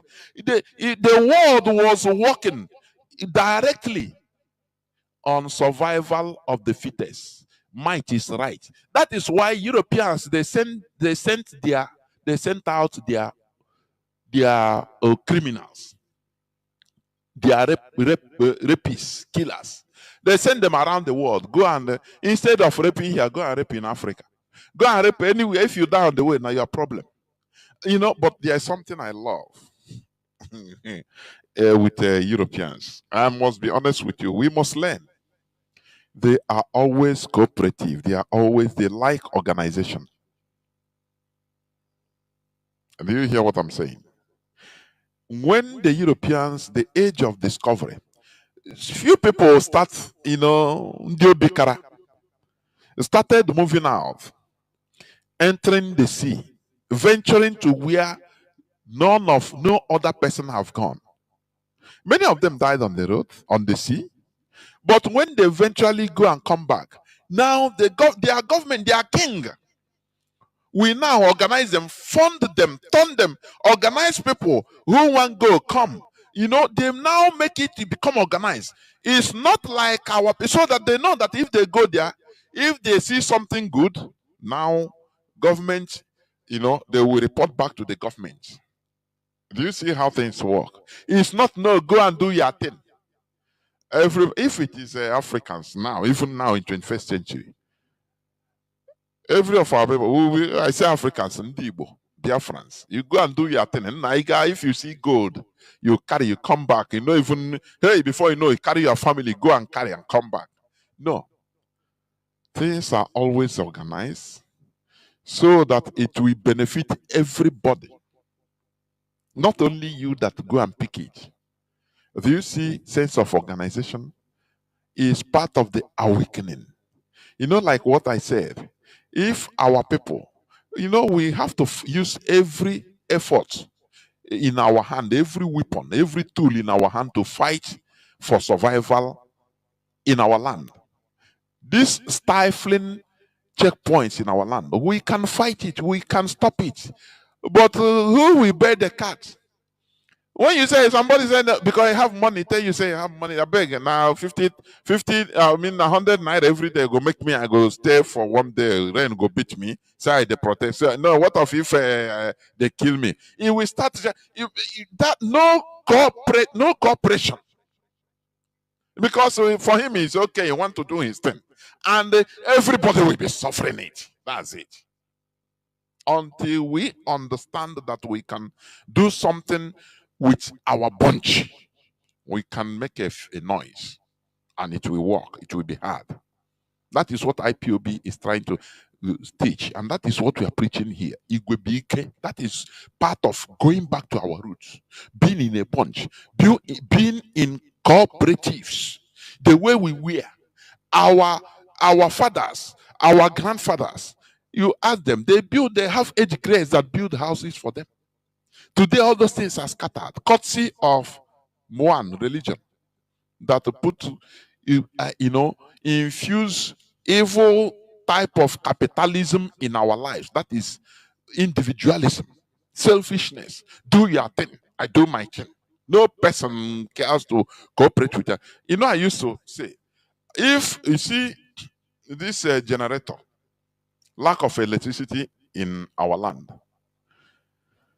central electricity, and you can come in a street, even in a house, different, not even apartment, different rooms have generators.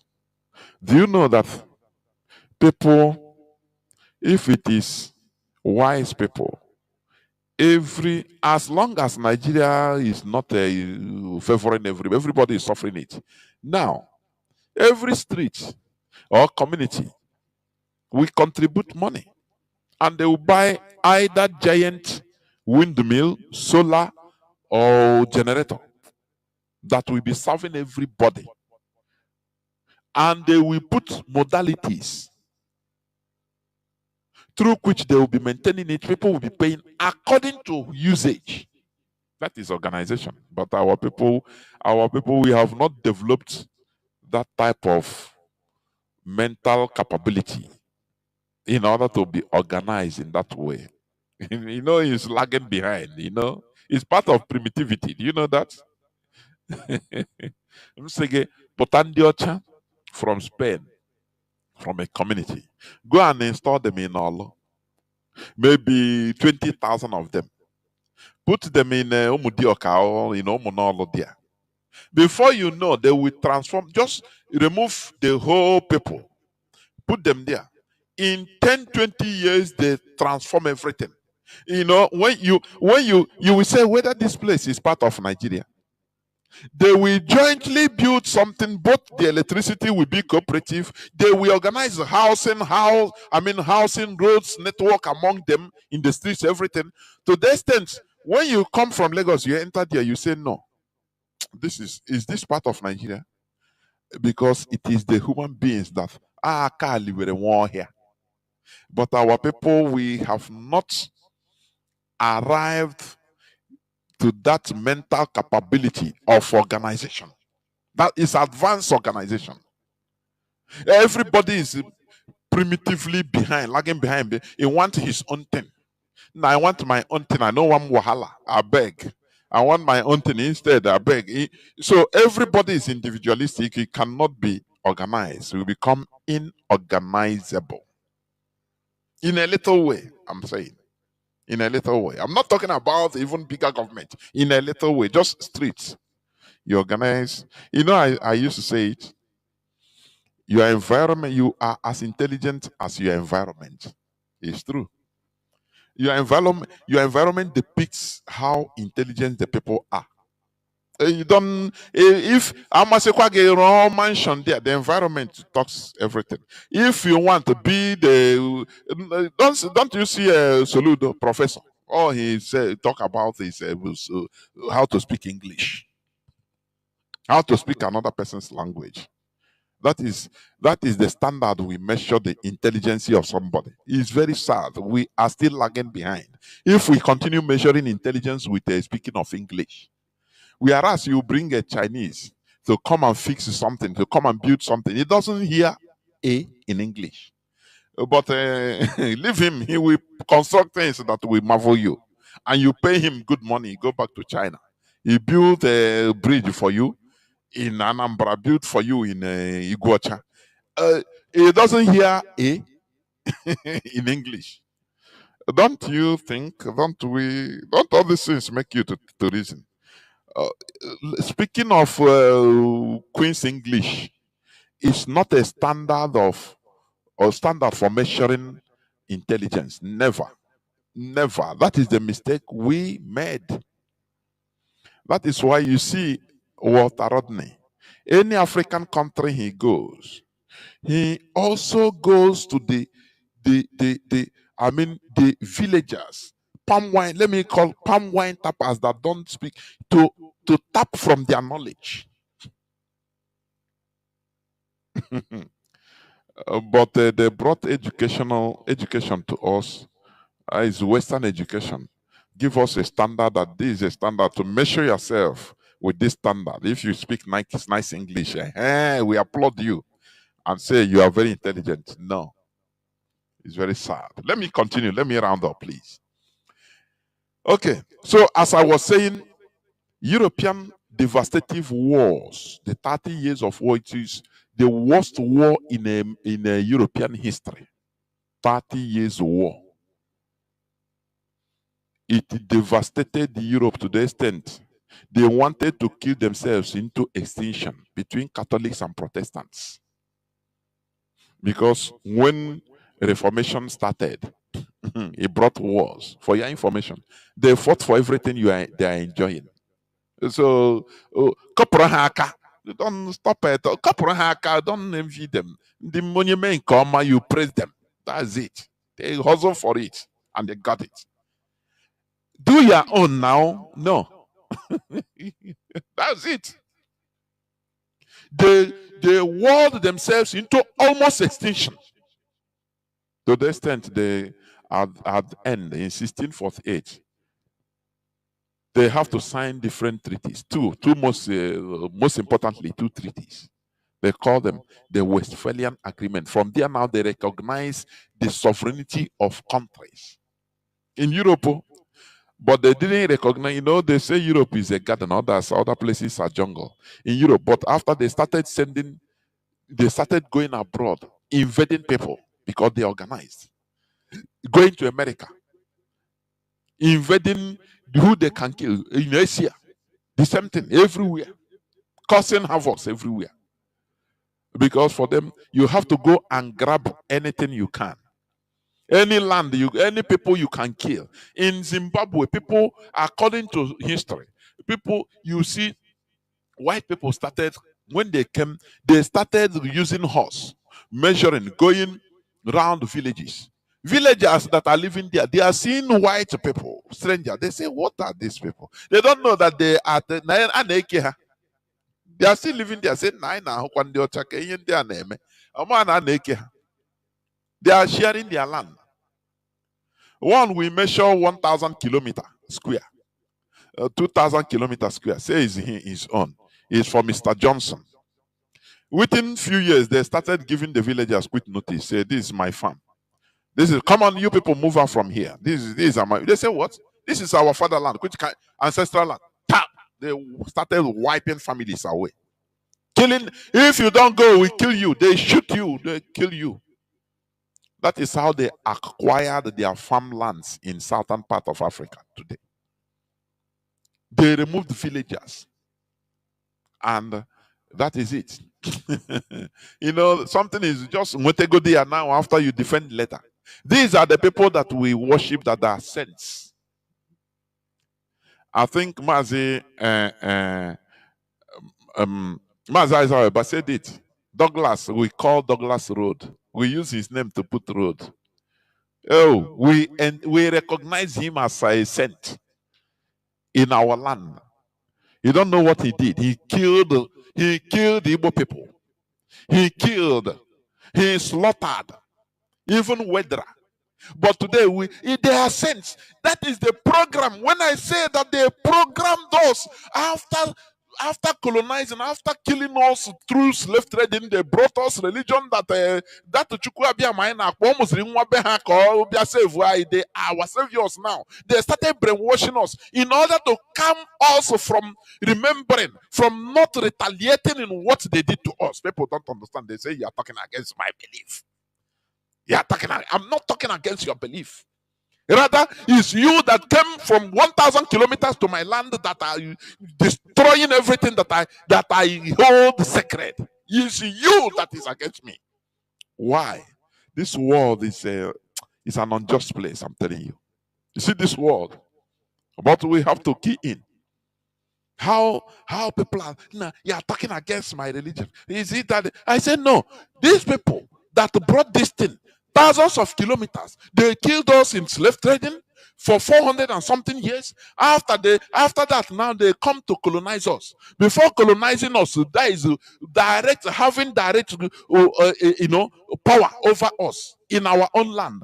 They now have to subdue us to believe, to accept that, look, there is this God we are worshiping here is not good. He have born child some time ago in their land.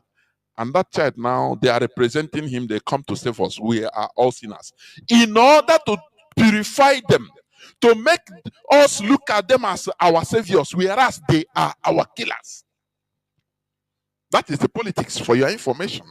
That is politics. How good are you like this? Even we continue suffering from Stockholm syndrome. We love our killers. We love our killers.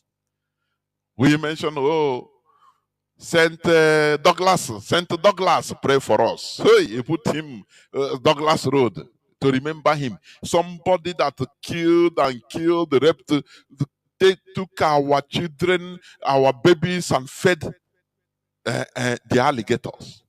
Now we honor him. Do you see? Do you see the effect of brainwashing? Because of the religion, we are now seeing them as our saviors. People that killed us, that if we see them, we're supposed to be mad. Now they program us to remember that, oh, it's them that give us life. Oh, they gave us education. Oh, they gave us everything. So without them coming to us, we wouldn't have existed as human beings.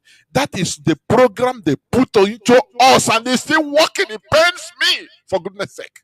It pains me when you see onye Igbo na-vomit ihe rere ure gị na-ele ya, gị na-ele ọ na-condemn his own blood, himself or herself.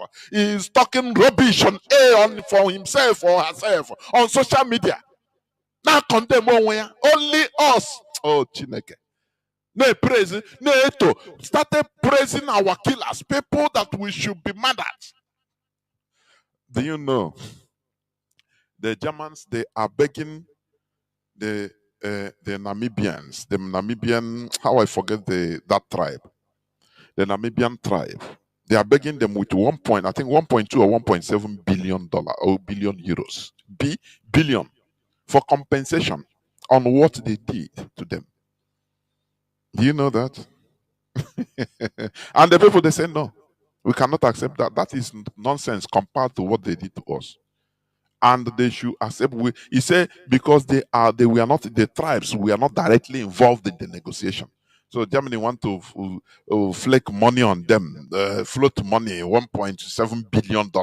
We said no, we cannot accept, because these people, they recognize, they understood what these colonizers did to them, and they are holding them accountable. But our people are they now condemn our ancestors that died defending us in the face of these marauders. They are now our ancestors. Oh, I'm telling you, it pains me. Program is bad. You see, brainwashing is very bad. But we need to decolonize our brains. We need to unlearn to relearn. That is what Radio Biafra is for. Now, let me, as I continue rounding up, please. The Fulani Caliphate is trying very hard to colonize us the way they did to the Hausa, using Nigeria as excuse. You see, they colonized the Hausa they colonized the Hausas. I think this thing now has come. Let me play this. It has come openly. I think you had it from Christopher Musa, the army general. He said it, that the problem in the north is between the Hausa and Fulani. It is a hidden conflict that has been going inside. The Hausas are rising up to understand that, look, these people that say that we are one Muslim, one religion, they brought religion to us, they brought Islam, pure Islam to us. That after all is not that. They killed us. So the Hausas are rising up. And we encourage them in order to continue, because they are more populous. Let them continue educating their people, even their youths. Let them stop giving out their children to Fulani imams, or what do they call them, marabouts, malams, to train them. That training is brainwashing the Hausa children into turning against their own people, seeing Fulani as superior. That is exactly what Europeans did in Igbo land. They used religion in order to brainwash us, to tell us that everything our ancestors did is evil. That is why anywhere you see this religious bigots as an Igbo person, ask him, you will start vomiting. No, this thing. And our ancestors killed twins. Because this is a program. What they infuse in you, they make sure they nail all those things in you. Make sure all those propaganda they put it in you, you start vomiting it, you start walking out like it. Start embracing your killers. It's very, very sad. Let me play this. Is Army General, Nigerian Army General, Christopher Musa. The man is saying he's he's talking anyway. Even he spoke to Al Jazeera the other day. Get to the banditry. Listen. If we tell ourselves the truth, Listen. what is going on in the Northwest is the Hausa Fulani fight. We don't mention it. We don't mention it, but we are mentioning it. It's coming to the open. I encourage the Hausas in order to rise up and retaliate. Ottoman Danfodio a Fulani, he brainwashed the Hausa using religion. Some Hausas idiots, they rose up against their own and slaughtered, massacred their own people and gave Fulani power. That is what they are suffering till today. But now the Hausas, they are rising up and we encourage them. Indigenous people in the north rise up. What we are talking is not only what about Biafra, no. But the Fulani, they are hell-bent on destroying every indigenous people, every indigenous culture. They are not indigenous. That's why they can give out and sell our natural resources to the Europeans at any cost, at even no cost, as long as the Europeans give them weapons in order to be subduing the people. That is how they work. They sell your thing. As Buhari, don't you see Buhari? He borrowed money from China, from everywhere, and the collateral is our oil and gas because it's not for him. Don't you see the indigenous people in Burkina Faso? How they were annoyed what is going on? How France was, exploiting them. So the boys took over power because the thing belongs to them. But this Fulani, how they behave, they are not indigenous people. Once they grab power, they are able to cause confusion in our land and grab power. Now they will invite foreigners, use Europeans, call Europeans, come, take everything, but to help us to consolidate power. That is what they do. I beg, I encourage and urge the Hausas and other indigenous people in the north to rise up against the Fulani. They are your enemies. They are your enemies. Don't let religion blind you. Religion is a tool for colonialism, nothing more. It is a tool for brainwashing you, nothing more, nothing less. That is what we are fighting. For you to liberate yourselves, for us to liberate ourselves and become free people. Let me replay this before I open the lines. Tell the truth. What is going on in the Northwest is the Hausa Fulani fight. We don't mention it. That is the bottom line. The Fulani man feels anytime he comes to town, he's molested, he's killed. The Hausa man believes that the Fulani man using his headsmen enters his farm and destroys his crops. So it's been a long time, I'm sure you're aware, it's been a long time issue that had not been addressed. That has not been addressed. Yes. Yes. Now let me go into conclusion. Now, owing to this, remember the topic that I was discussing is a question. Who is in charge of this world? Many of our people thought that it is one spirit. One spirit binaelu, or one spirit binala. No. The people in charge is we, human beings. It is we that is going to do this world as it is. So let us, we are fighting to be in charge of our destiny because we are not in charge. That's why we are scattered all over the world, scavenging. Whereas we have milk and honey in our land. But other people are taking it. And they push us abroad. And we are outside. It's not a good thing at all. You see that? It's not a good thing. Where we can organize our things, be in our land, and become kings in our own lands, being in charge of our destiny. But we are not. For you to understand that it is human being that is in charge. Because these human beings that are in charge, they are in charge of our destiny. So they don't allow us anything. If you want to bring container from abroad, you can never write a Igbo name. Okafo. No. Hey, you want it to go on demurrage automatically or be seized. You use your friend Ibrahim Lamude. He will eat his commission, tell you what to do, eat his job there. That is it. As you suffer, monkey the walk, bamboo the chop. That is how slaves are treated. But what we are doing is to make sure to arise so that we join together in order to fight this mess we are in. That is it. Because human beings are in charge. Are we going to continue depending on unseen power to do things for us? Tomorrow is Sunday. People will go and pray. Pray, pray, pray, pray. You pray, they say prayer without work. Okay. I'm not against you praying, no. I'm not against you praying because it makes you happy. It's okay. I was once like that. You pray, you work, you succeed. You don't pray, you work, you succeed. You don't work, you pray, you don't succeed. Now tell me, it's a mathematical equation. Just solve it by yourself. You pray and work, you succeed. You have the chance of success. You don't pray, you work, the same chance of success. No less, no more.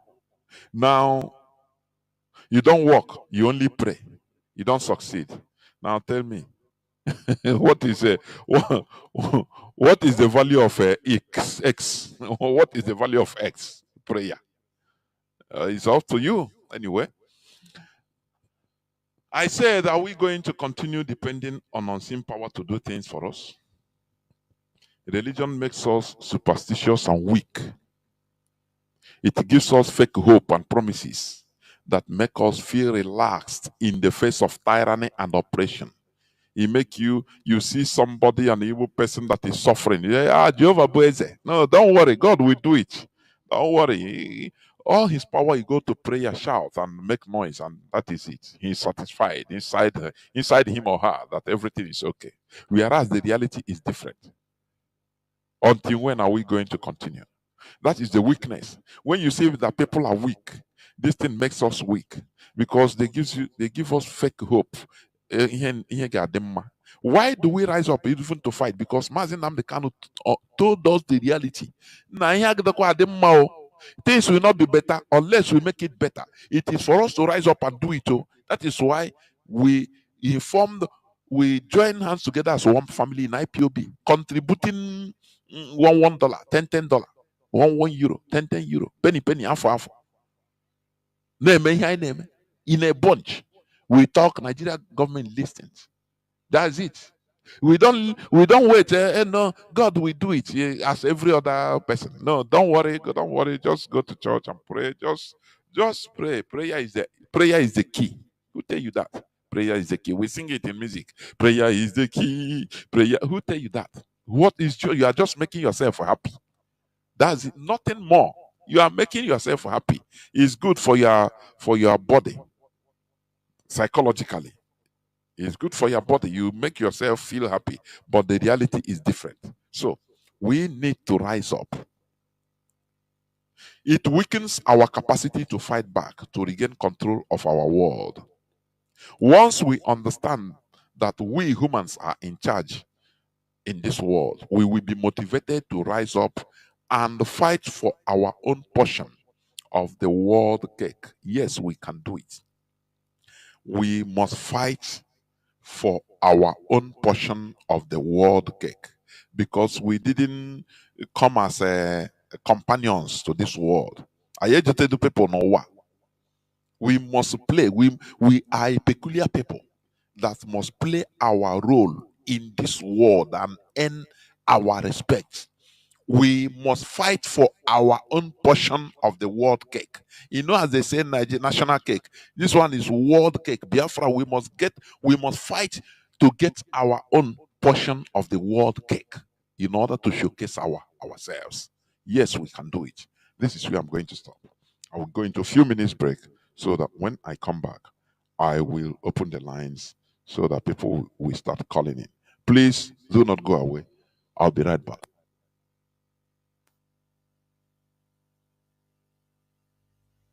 The Fulani man feels anytime he comes to town, he's molested, he's because I know I didn't cover it. I wanted somebody to actually I can actually dwell in it. Thank you, sir. Let's start from the beginning. How did we get to the banditry? If we tell ourselves the truth, what is going on in the Northwest is the Hausa Fulani fight. We don't mention it. That is the bottom line. The Fulani man feels anytime he comes to town, he's molested, he's killed.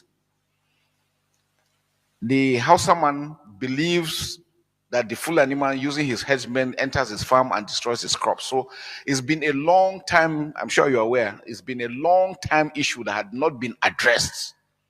So it's a political issue that should have been settled before. It had been allowed until it evolved to what it is today. Now, acts of criminality now came in. When acts of criminality came in, they felt that now, because the borders, I mentioned the issue of porous borders where weapons are moving in and out, and that's why they felt that, yes, since their cows are being attacked, they too should be protected. And that's why you see major of them carrying arms. And before you know it, those that didn't have cows started into acts of armed robbery, small stealing, until it graduated to what it is now. Then the Boko Haram, with the hit they got in the Northeast, a lot of them moved. So it's a convergence of criminality that has come together to build up to what the acts of banditry. And the only way they make money is what? Kidnapping. When they kidnap, they make money. Now, the state governments, yes, in order to address that, I personally support civilian JTF. We use them effectively in the Northeast. But how did we apply them in the Northwest? What we did, the communities were the ones that identified youths that had character, that were reliable, that were honest. They brought out those names, gave the state government brought them in, profiled them with the police and the DSS, the State Security Service.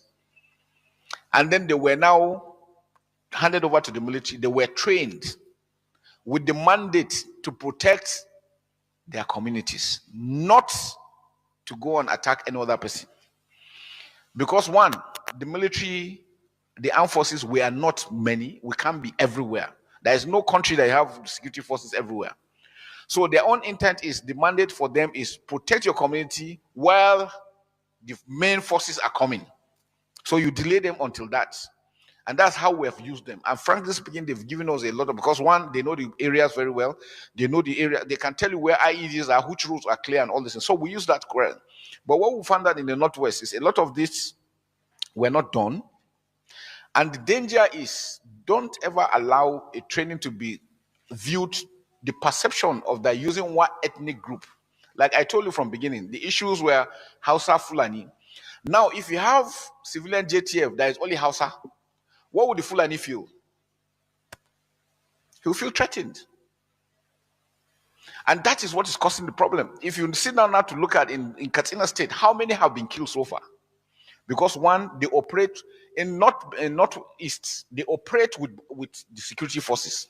There is no operation they don't go together. So the security forces will give them that experience and the tactics to use. In this other area, they want to go alone. And you know that they've started also vendetta, starting to also settle personal scores. So they've derailed from the main objective of protecting their communities to settling personal. Some of them now have started settling land issues, marital issues, things that are not part of what they are supposed to be, because again, they were not controlled. The civilian JTF in the Northeast knows if he commits an offense, he's going to face the law. So he is guided. So those are things that I think is important, that in the Northwest, go back and be able to do that. Dilute your groups. Don't make it.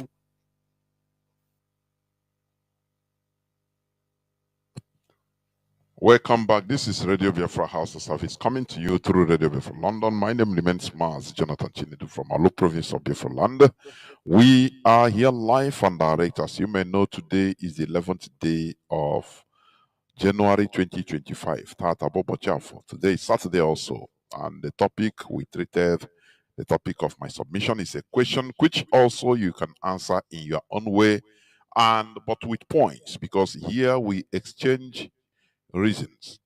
Here we exchange data. Here we reason together. It's a family radio. Nobody knows it all. That is it. That is who we are. We are open. I am not the type of person that I give you cure ED. It's like that. No, no, no, no. Mazi Nnamdi Kanu, our leader, he says, we bow to superior arguments. And I continue upholding on that. We must bow to superior arguments. You can come up with another contrary opinion as long as we do it as brothers and sisters, as long as we do it in a civilized manner. You speak, you allow me to talk, not ranting. Now we learn from each other, and the people also will learn from each and every one of us. It is allowed. Therefore, our lines are now opened. Our WhatsApp and Signal line is +61 405 142 547. I repeat, +61 405 142 547. You can call us and give us your own view. Please do not be afraid of countering my view. I'm telling you, please. Only bring your point in a civilized manner. We learn from each other, and people we also learn. It makes me even more happy so that we learn. That is it.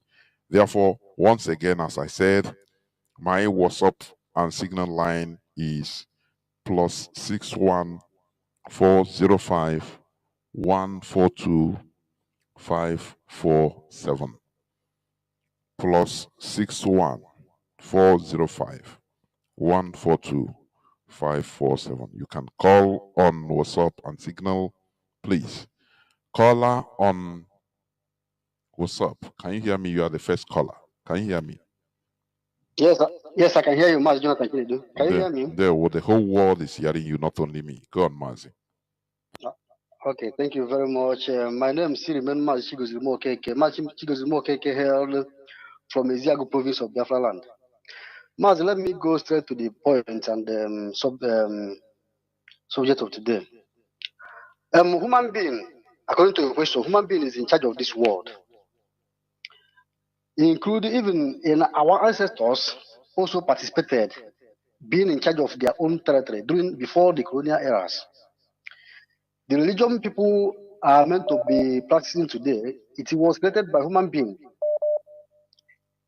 The land we are living today as Igbo land, it was formed by our ancestors, it's human being.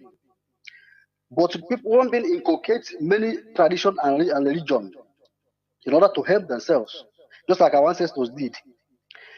We all know that before the coming of colonization and the Western imperialists, there's nothing like security in our land. Our ancestors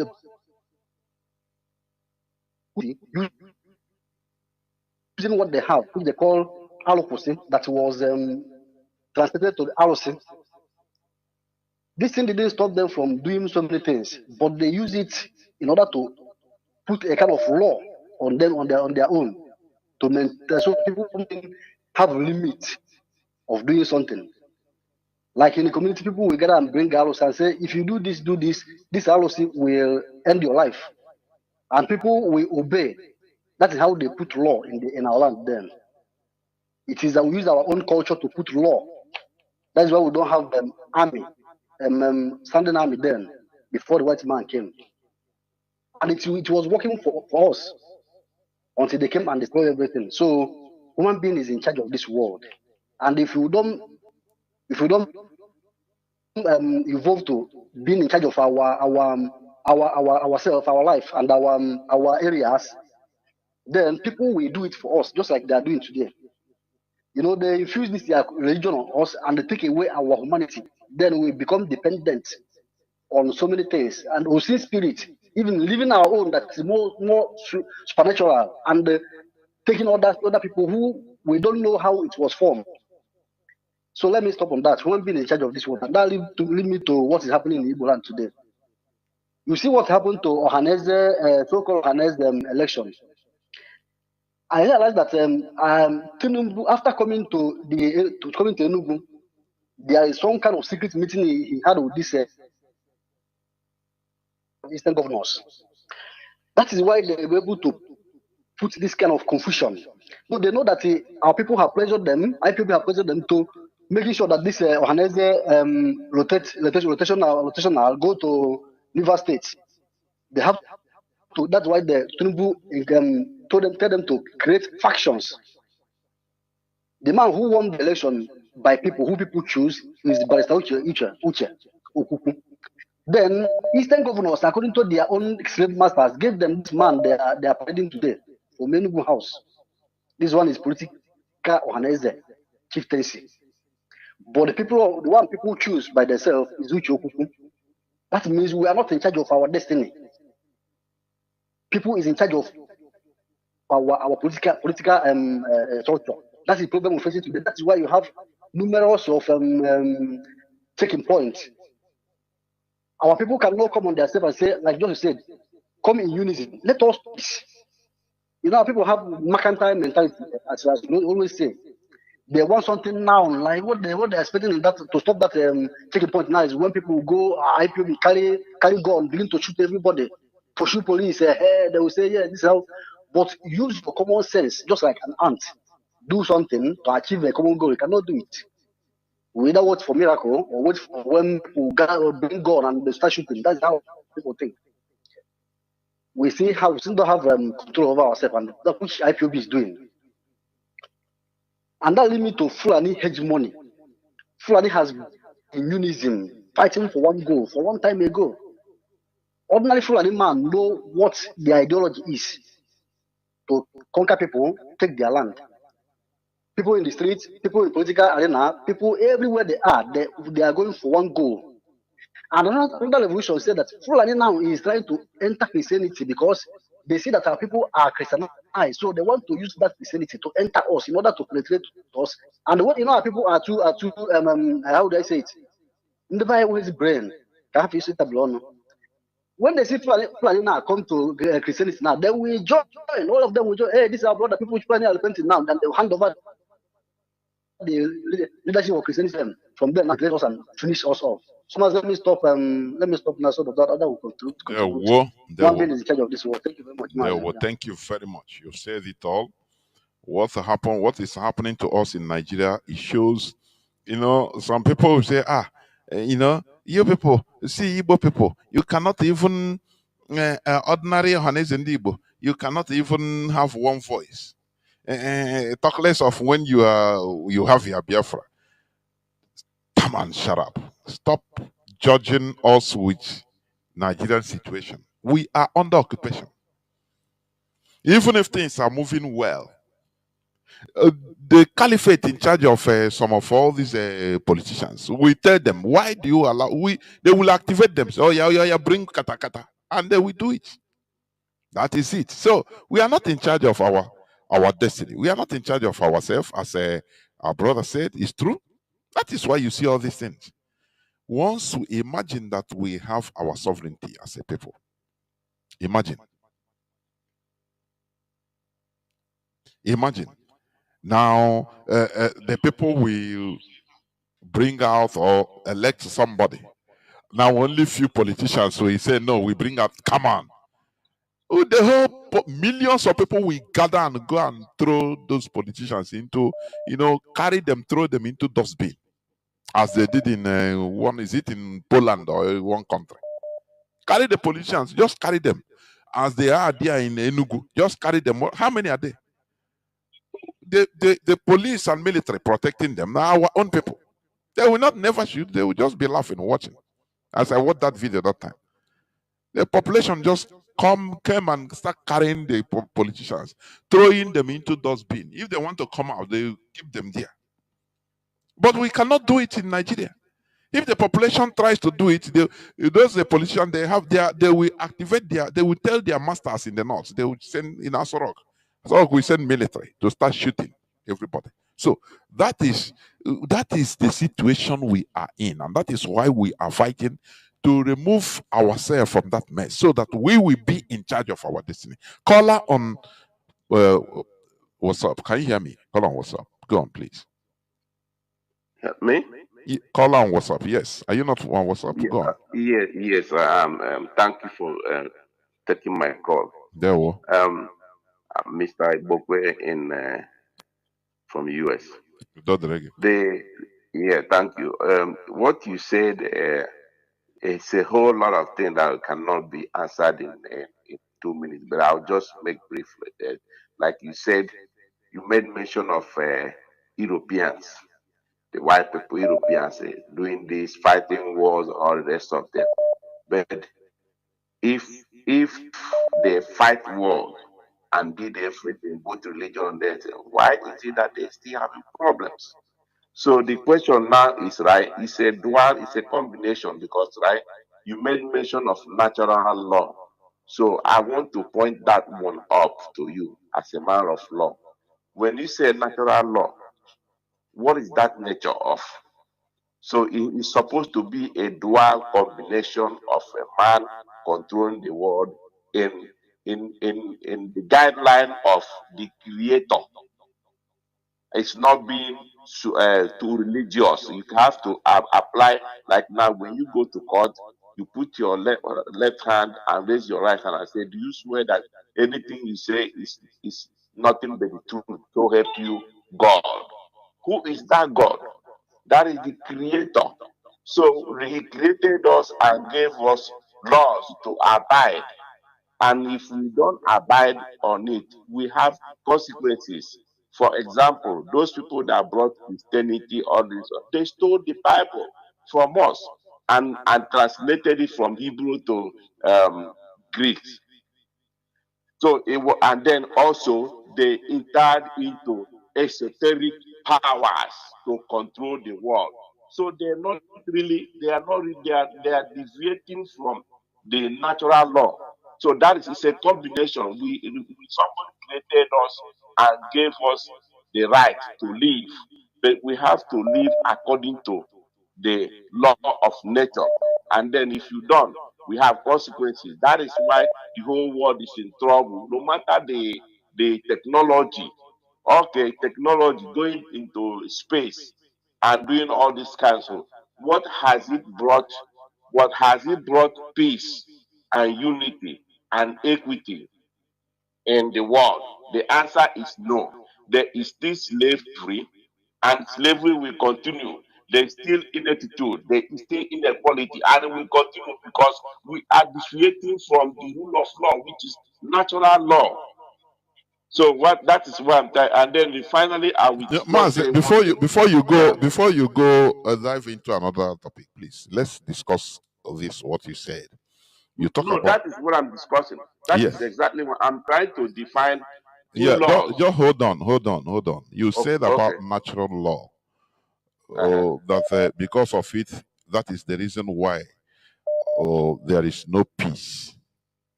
But my own view is also a bit different. You know, when you talk about natural law, like I said, Hmm. yes, in that case, we are on the same wavelength because Exactly. natural law makes it you don't kill, I don't kill, I don't you don't see me and just kill me. It's against Uh-huh. natural law. You understand? Yes. Uh-huh. Yes. Uh, but when you look at this world, even in the jungle, for example, in the world of animals, Mm-hmm. animals they kill to eat. There are herbivorous animals. It's nature that made Yes. them to be herbivorous, yes. Mm-hmm. And the other, I mean, the carnivorous, I mean, the herbivores, they can also run Yes. to escape danger. So, what am I trying to say? Like in this world, the only thing I see is this: for us to walk in order to be on top, because there is no since history started, there is no time that there is peace. Even let's talk about even in your family or in our various families, there is no absolute Yes. peace. You with your 4 or 5 children, there is no absolute peace. There must be complaint upon complaint every time. It's natural. And we continue, you continue as a father and the parents and mother, and you continue settling cases. If there are the ones you have to use a kind of a bamba to Yes. settle, you settle it among your children. There are the ones you Yes. use begging. There are the ones you use diplomacy, go buy granuts, give to this one, share this one, give, So this is how the world is. But the issue, there is no, it's not because of maybe going against, even as I'm talking about killing, the world is a place for survival of the fittest. It's human being that puts order in it. I don't know whether you listen to when I talk about Westphalian Agreement. The countries, Yes. the countries we are enjoying today that have Mm-hmm. sovereignty, it was not like this right from time. It started just 17th century ago. After fighting, you see that the Europeans saw that are killing, they have killed themselves. They say, okay, there is this thing that every place should be defined as country. Nations should be Mm-hmm. defined as country, and the countries have rights of sovereignty of protect. You cannot just go there and conquer them. That's how they put Europe in order. And now that law did not affect other places. And that is why they were able to run from Europe, go to Asia, go to Africa, go to different Middle East, different parts of the world, and impose themselves and gather lands. It's Europe Okay. that Can I ask you? that trace border in Africa. You know that in Berlin Conference, Yes, but and I that want is to what you ask are you following. a question. I Okay, want to ask you a question. okay, go on, go on, Okay. go on. The people that you say mention in Europe, do you know that they are the causes of the problem, quagmires that we have in the world? In the sense that, right, they created Christianity to serving God, right? And then you entered esoteric power to be doing all those things. So it is okay if they say they created Christianity, right? And then the Bible they gave us say, "Thou shalt not kill." And but they killed, "Thou shalt not enslave." They enslave, which means the power that they are using to committing all those things are not from the Creator. Rather, it is esoteric by law that I know. It is esoteric. That is why it's a quagmire that they call it matter of secrecy. Both Illuminati, Freemason, and all the rest of them, they entered into the church, put God first, but behind it a matter of secrecy, esoteric powers. That is what the world is in trouble, and then God leaves them to be doing what they're doing. At the end, the will of God must be done. Like now, I have listened to you mentioning about the Bonaparte, Napoleon Bonaparte, and all the rest of Hitler and all the rest of those who atheists. Do you know that the last word of atheists before they died is shocking? If you know it, I could send it to you. So some people saying that there's no God. God, you can't see God, but He's there. You can feel it. Then if He gives you mandate by law to follow and you violate it, at the end of your life, you must pay. And that is why He gave us. If human beings are in control of life, then there's no God. But because God is controlling our life and He gave us three scores and ten, just like our president Jimmy Carter that died last 29, 100 years plus. He broke the record and said to before he became the Okay, president, he can said, I interject? Can I interject okay, before go ahead. you? Yeah. Yeah, go ahead. Now, because you are mixing up different things, you know, when you talk about the law of God, I don't understand what you mean because, like what I preach here, I said human beings are in charge, and I continue maintaining it. Uh-huh. Like what you say, law of God, I don't really see it like that because we are human beings and we are who we purport to be. There Who is no created us? Who created us? no. Wait. Uh, Mm, okay. I'm coming. When you talk about the creation and you talk about God and you talk about Mhm. each set of people, we inherit our own system of either Nice. adoring nature or doing our Mm-hmm. things in a different way. Like we Igbo people, we inherited. Our inheritance is our inheritance. Like somebody, I think somebody that called talk about Alosi, for example. Yes, yes. Yes, you Which know, I agree. yes.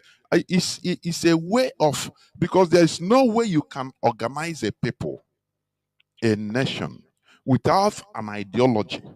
And we have our own ideology, which is inherited. It is more important. That is why I continue saying it, like people coming to say that, no, you attack this religion. No, I say no.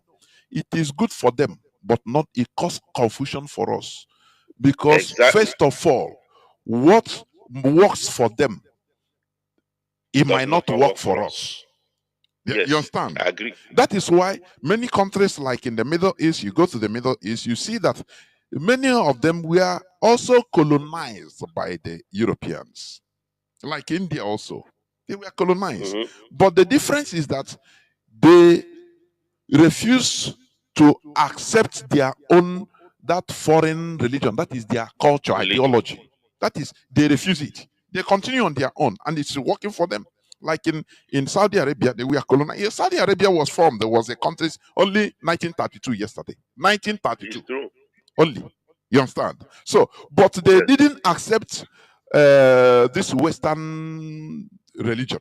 They didn't accept. They Religion. continue on their own, but they learn good things. They, if there are some advanced this thing they learn from the West, and they put it, they collect it, and add to their own, and continue their own. But the worst thing we did is to jettison everything concerning us. We castigate it, we jettison it, and we continue going, thinking that we can succeed through imitating foreigners and hating I our agree with own. you. It is very bad. That is I, it. That is what I'm saying. I agree with you. Yeah, well, just go on, please, and round up. Many people are calling. Yeah. The this thing, the last thing I will say is that it is the quest to control the world that makes it difficult. You see, if we allow each individuals and their ecosystem to live according to nature, there will be no problem. But because of the quest to control the world, to put people into Pandora box, that is where the problem lies. Like now, they did not give us religion. We are practicing religion, medicine, and education before they came. So for them to enforce their religion and education, which I call religion, is just a jihad. To enforce or not, that is what makes it. That is what makes human beings vulnerable to say that you can control the world, but to an extent. That is my submission. Thank you very much. There were, of course. All right. Human being is selfish. Human being, and that is that selfishness that is controlling the insatiable nature of human being, because they want control, and that is what is fueling problem, and it will continue. It is human nature. It is not something that started today. It will not end today. It will continue till infinity.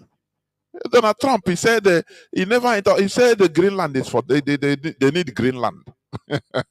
Greenland, that is the autonomous part of Sweden, the Arctic. So play, we become another problem. You need Canada. So you see, human being, they want to. That's why you cannot say you are powerful until you exhibit it. You cannot identify a lion that is a real lion. If you see a lion now, for example, in nature, you see a lion being attacked by deers, and the lion is running or crying, and the deers are playing with it or pursuing it and biting it. How will you say? You say no, this is not a lion. No, maybe there is a pro. It's not a lion. Until he shows his character, you say yes, it's normal. So when human beings, the human nature is, you need to showcase that your character of powerfulness. But the mistake we are making, we Igbo people, is this: we don't understand the difference between individualism and collectivity. Whereas others, What advanced countries, advanced people, they are going in a bunch as a people. Whereas we want to be individually strong. It's impossible. It's impossible. You cannot, you can't make it as an individual. It's not, you are just nothing. But others, like America, you see, they are, they build their economy to favor everybody, so that if you fail, know that it is your fault. It is not the fault of the system. And they finance knowledge, so that if you can build like whenever you see somebody, maybe in Nigeria, a boy will build a drone, construct a local drone. Before you know, you want to go to America or Europe, because you know that that is where they will value his thing, and he will be producing for them. The place he is, they don't value it. You understand? When I listened to Christopher Musa, the army general, the Nigerian minister, general staff, or be chief of defense staff or what, he said that the problem Nigeria have is that they don't produce the equipments they use. It makes me shame. Even watching him, I feel shame for him. Because when you are talking, you don't produce, you buying military equipment is very difficult for you, and they don't make any effort in order to produce, because of hatred of Igbos. The people that can be able to produce this, they relegate them to the background, thinking that Nigeria will succeed. It's impossible. That is the problem. So let me call her on signal. Mazi Ifanichuku. Welcome to the program. Can you hear me? Yes, I can hear you. There were Mazi. Welcome to the program. Thank you, my brother. There were. Okay, let me start with who is in charge of the world. It is there's no gainsaying that human beings are in charge of the world by nature and even by the creation theory. According to the Bible, God said to the man and the woman after creation, go, be fruitful, multiply, and subdue the world. He didn't say, I will hold your hand to find what to eat, to find how to move, to make your life easy. He said, go out there, multiply, and subdue the world, conquer the world, go to the stars, go to the moon, invent aircraft and the rockets and all that. God didn't do that. Yes, nature, God, whatever you believe in, as long as you study, as long as you're open to innovation and invention and technology, you can aspire and you can achieve as a people, not as an individual.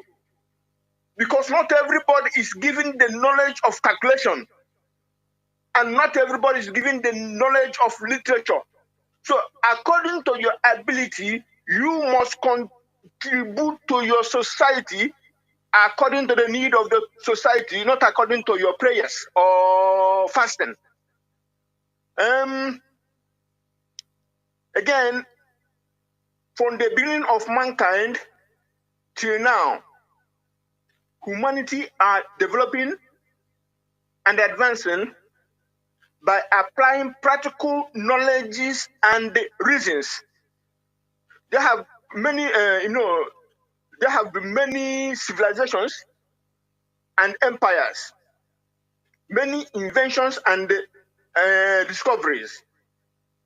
All these advancements were not and are not being made by fasting, by prayers, begging, and or crying. Rather, by human efforts based on sound reasoning.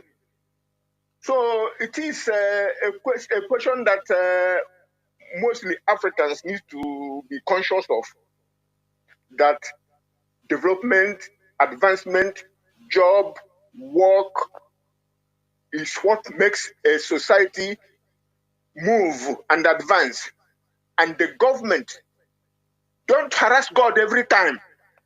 Don't pray hold your political class and political leaders responsible for your plight, because they are the ones who apportion, who do the budgeting, I should say. So it is a long, arduous walk before you can convince Africans that it's not God who is making them backwards, that is their political leaders. But we must continue. I come to what this Chief of Defense Staff, General Musa, said, that what is happening in the north is a Hausa and Fulani fight. I want to ask General Musa, what indigenous people are the Fulani not fighting in Nigeria? We want our political and class and our politicians in the east and Biafra land altogether not to bring this Fulani fight to our homeland. They are cleaners, whilst they are passers-by. What will they do when they have foothold in our homeland? We need self-determination from those who hate us, those who are cleaners, people to whom we have no shared value system nor ideologies. We need the United Nations observed or organized referendum to leave Nigeria. And I want to say about what you said during your submission, my brother, the inability of our people to assert and claim their own rights. I mean, you see, that human rights activist, he was beggarly and apologetic when explaining the socio-political and the security situation in the Nigeria, in the zoo. It is all in our efforts to show how peaceful, how loving, how non-confrontational, non-accusatory, and conformative we are, making our statement of facts. We should make our statement of facts. Let those who will dispute us provide their evidence or their point. We are showing all this. In so doing, the signs of an attitude of weak, subdued, and conquered people. This doesn't give us love, esteem, rights, justice, and equity, nor power. So what we have to do is to say what we mean and mean what we say. You see, what am I saying? When they say the Chief of Staff are saying that talking about House of Fulani, we know what is happening in Nigeria. We are not new people in that space. We know that they are attacking our people and the indigenous people. What I want to say now is about the same sickness that is happening to our people. Some people go to Abuja. Abuja, to say that they want to talk to our leader, Mazi Kanu, and they say they move the mountain to affect his release. But then some of them will vomit and lick up their vomit. And mid last year, they promised us that they will go to the president to talk to him to release Mazi Kanu. Nothing happened. But this year, I think 4th of this January 2025, Tinubu was in Enugu. And we want to know, why are all the leaders in the East from the governors, the senators, the House of Reps, the traditional rulers, and the clergy. Why didn't they go all in unison and in plain view and loud and clear, unequivocally demand the release of Nnamdi Kanu while Tubu was in Enugu? We want to know why. Instead of giving us lip services that you want him released, how can we believe that you people want Mazi Nnamdi Kanu to be released if you cannot confront the president, not confrontation in the fight way, but face him in Nnamdi Kanu's homeland and demand for his unconditional release? How can we believe that you want him to be free? Join IPOB, my people. Support the Director of State. Support the Eastern Security work. Let's join hands and restore Biafra. God bless Biafra. There were Mazi. Thank you very much. Caller Mazi Indiana Parimon. Can you hear me?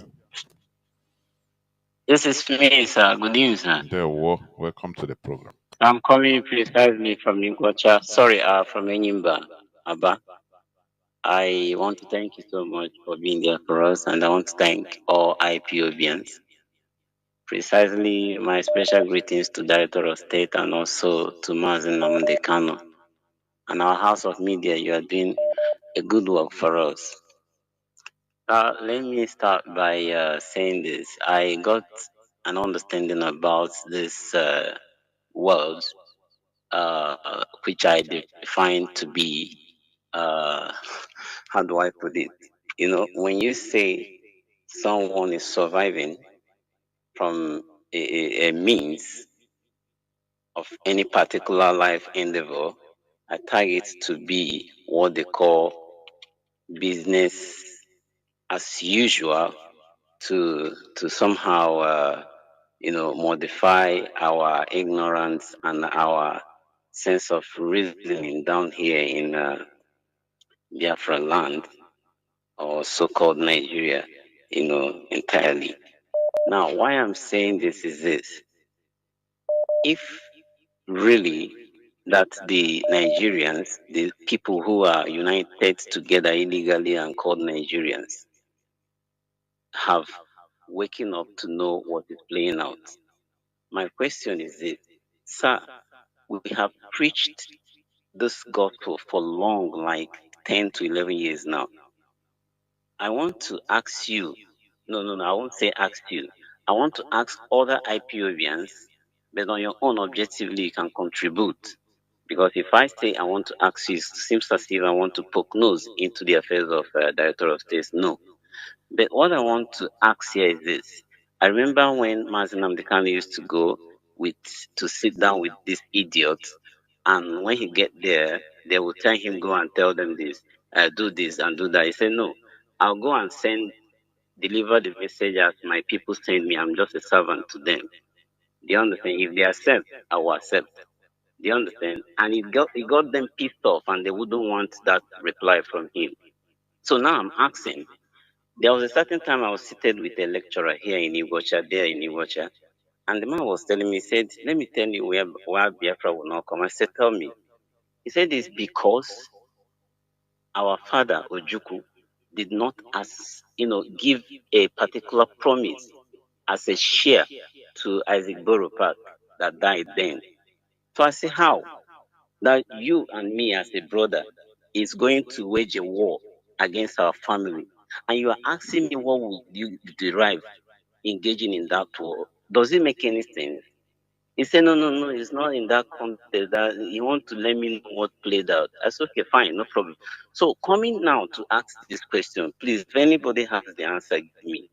Now, my question is this Ohaneze Ndibo, traditional leaders, religious leaders, emeritus, and all sorts of them who think they know more better than IPOBians, have we gone close to their doors recently to tell them, sir, ma, please, we have wronged you, no problem, we accepted. Please, look at the thing, a stooge that have made our people look so complacency, which is this religion. telling people what they believe and not a fact of what can come. Do you understand? If we have done it, somebody should let me know so that we will know who to lay blame tomorrow, because tomorrow is very bigger than even the whole world. A time will come when people want to know what played out, and that time is now. If they do not have the idea, let us go to their doors and tell them, please stop telling somebody that Christ will do it, that God will do it. Can we engage them in a town hall meeting and ask them superiorly, let them come and tell us, how is it that you tell somebody to pray and fast? Recently now, maybe they have started it or not. Something. One thing that got me bothered is this: as a family of body of Christ, one person will hold a crusade this month. Another person will come next month and hold another crusade. This one will target Shiloh, and this one will target 5 glory of night for rainfall. And I'm asking them, are you not the same children of Jesus Christ? Why is it that year to year he doesn't answer your prayers? And you keep on creating means of extorting from people. That's why when I was starting, I was saying a means of survival can be tagged as a business. So these people are trying to protect their business and also bring us down. Something happened today before I end. I went out to buy akara. Everybody know what akara is. I don't know about Britain if they know what it means. So when I got there, I said, please, I don't see this akara regularly in Igbocha or such a sweet one like this. Give me akara, give me bread, give me a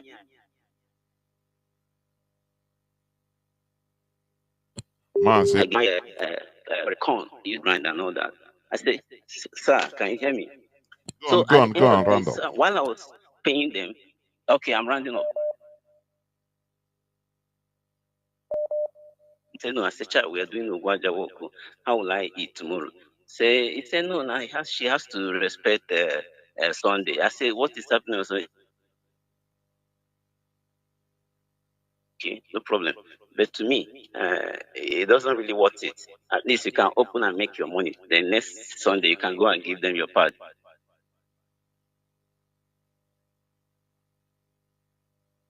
Mazi, Tell the other sister, please, so. Can you hear me, sir? You are this thing Okay, no miscutting. problem. All I'm saying, please, if they have answer, let them give me, please. Thank you so much. I remain Mazi. Ndana Thank you. Parima. We must continue. There is no other way to fail people other than what we are doing. Any person that wants to hear, our people should understand something. That what we are preaching, it's not something that you get result now, or 10 years, it is a gradual process. What we are doing is a process. So the process of, awakening people. It's not something you have to get result now.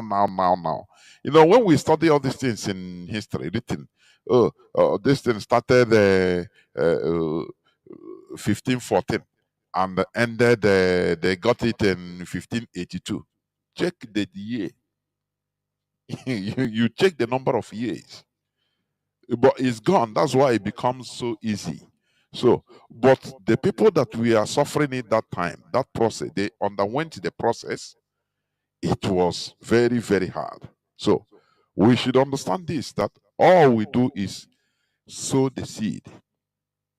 That's the thing. And it must undergo the process of growing, flowering, bearing fruit. It's not a day job. Caller on Mazi Obasi, I think. Sorry, thank you for holding on. Mazi Obasi, can you hear me? Mazi Obasi, can you hear I me? can hear. I can hear you, Mazi. There, Mazi, Thank go you on. very much Go on. for answering my call. Thank you once again for educating us. My name is S.C. Obasi, and I'm calling from Ghana.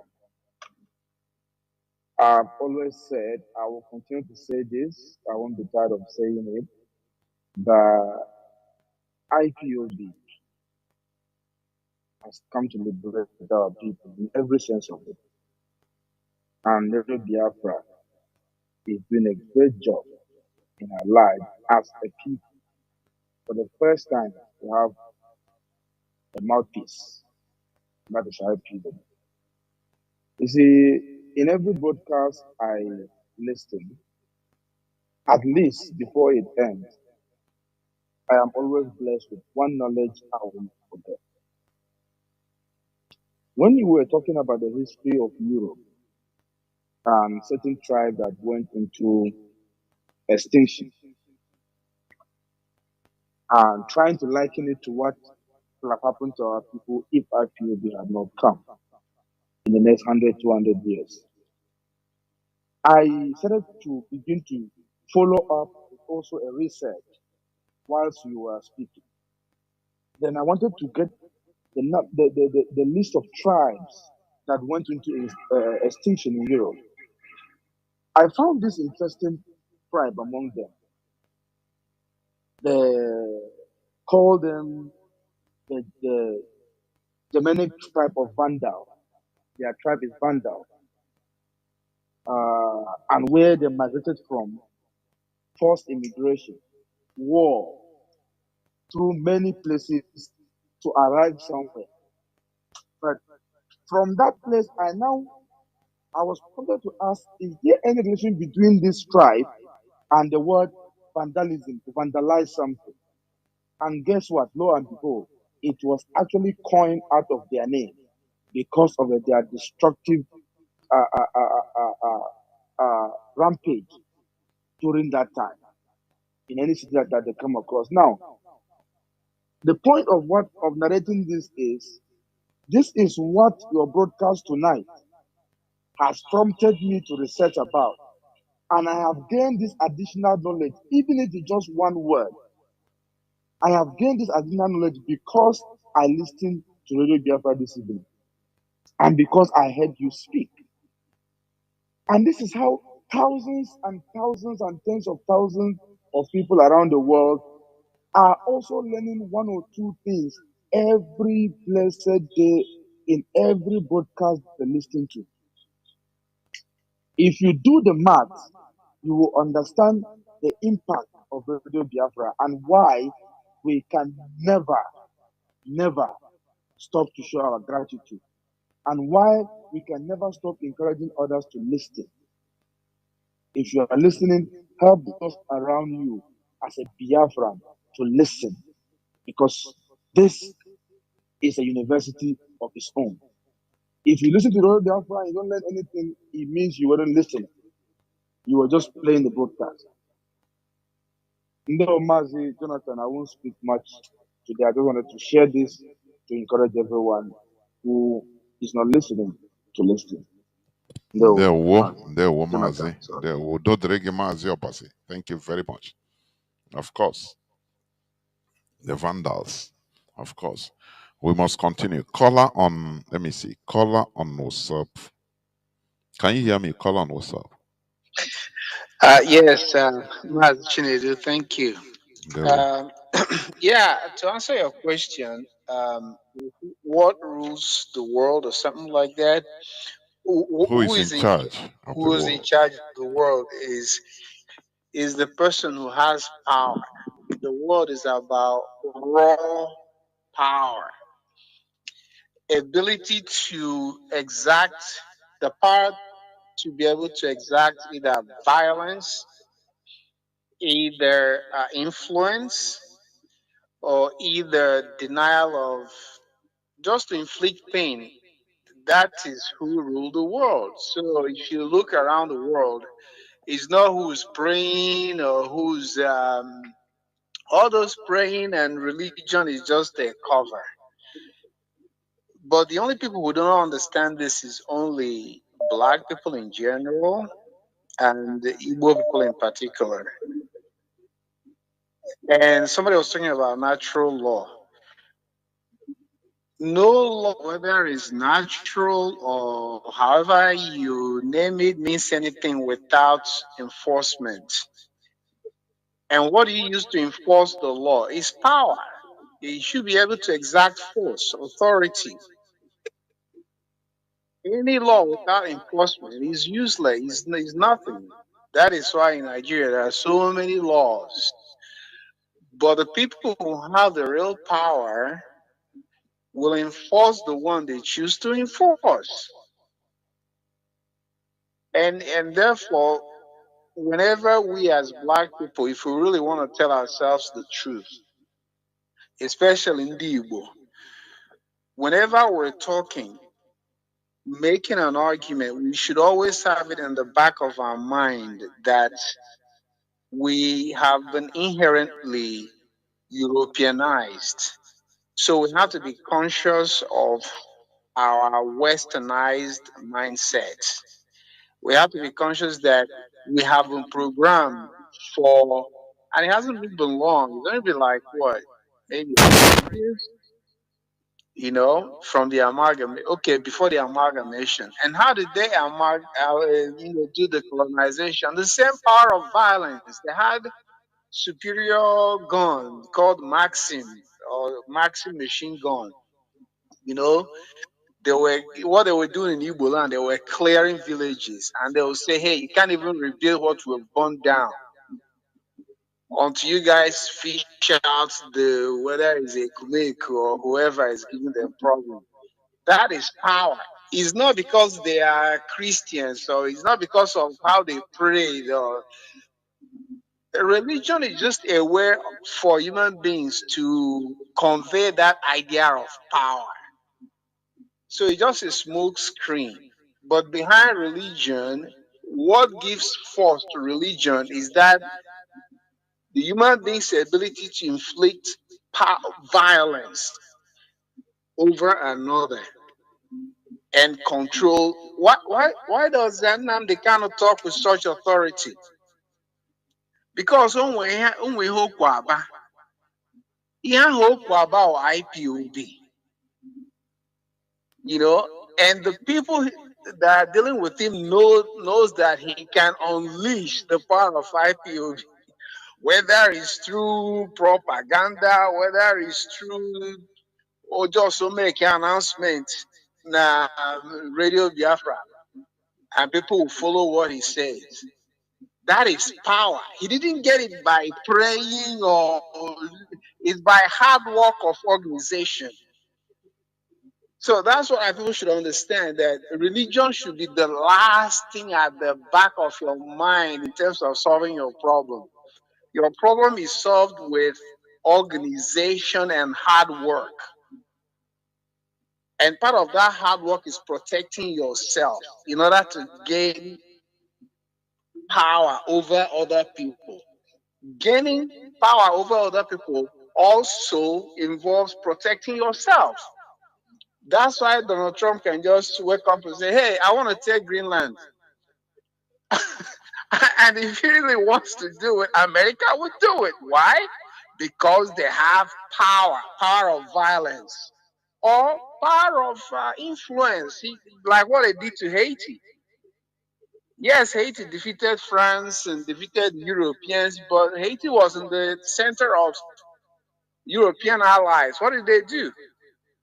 How about Haiti around constrict here? Haiti could not breathe. That is power.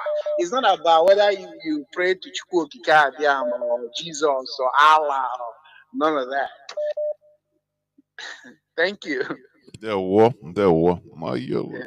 You said it all. Yes. What advances or develops a nation? A brain is there, the ability to also harness the brain power. Because without the brain, you cannot even get the arms. That's it. That is power. It's Yeah. not about Yeah. So, organization is number one. Organization. Like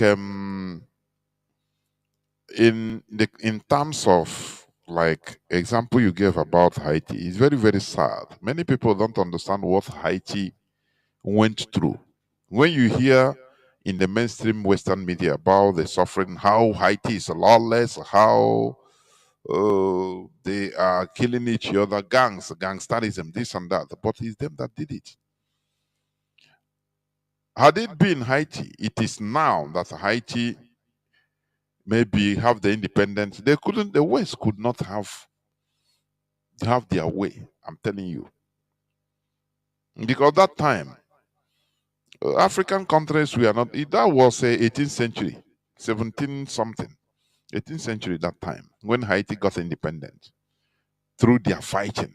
A people that should be a developed country, but they connived the whole Western hemisphere, the whole Western country, Europe and America. They blockaded Haiti. They should never say they can never sell nor buy from any other country. They're rotten inside. Nah, that's why ndị isi ojii Chineke. This there mostly Christian religion. I don't know ndị isi ojii one person.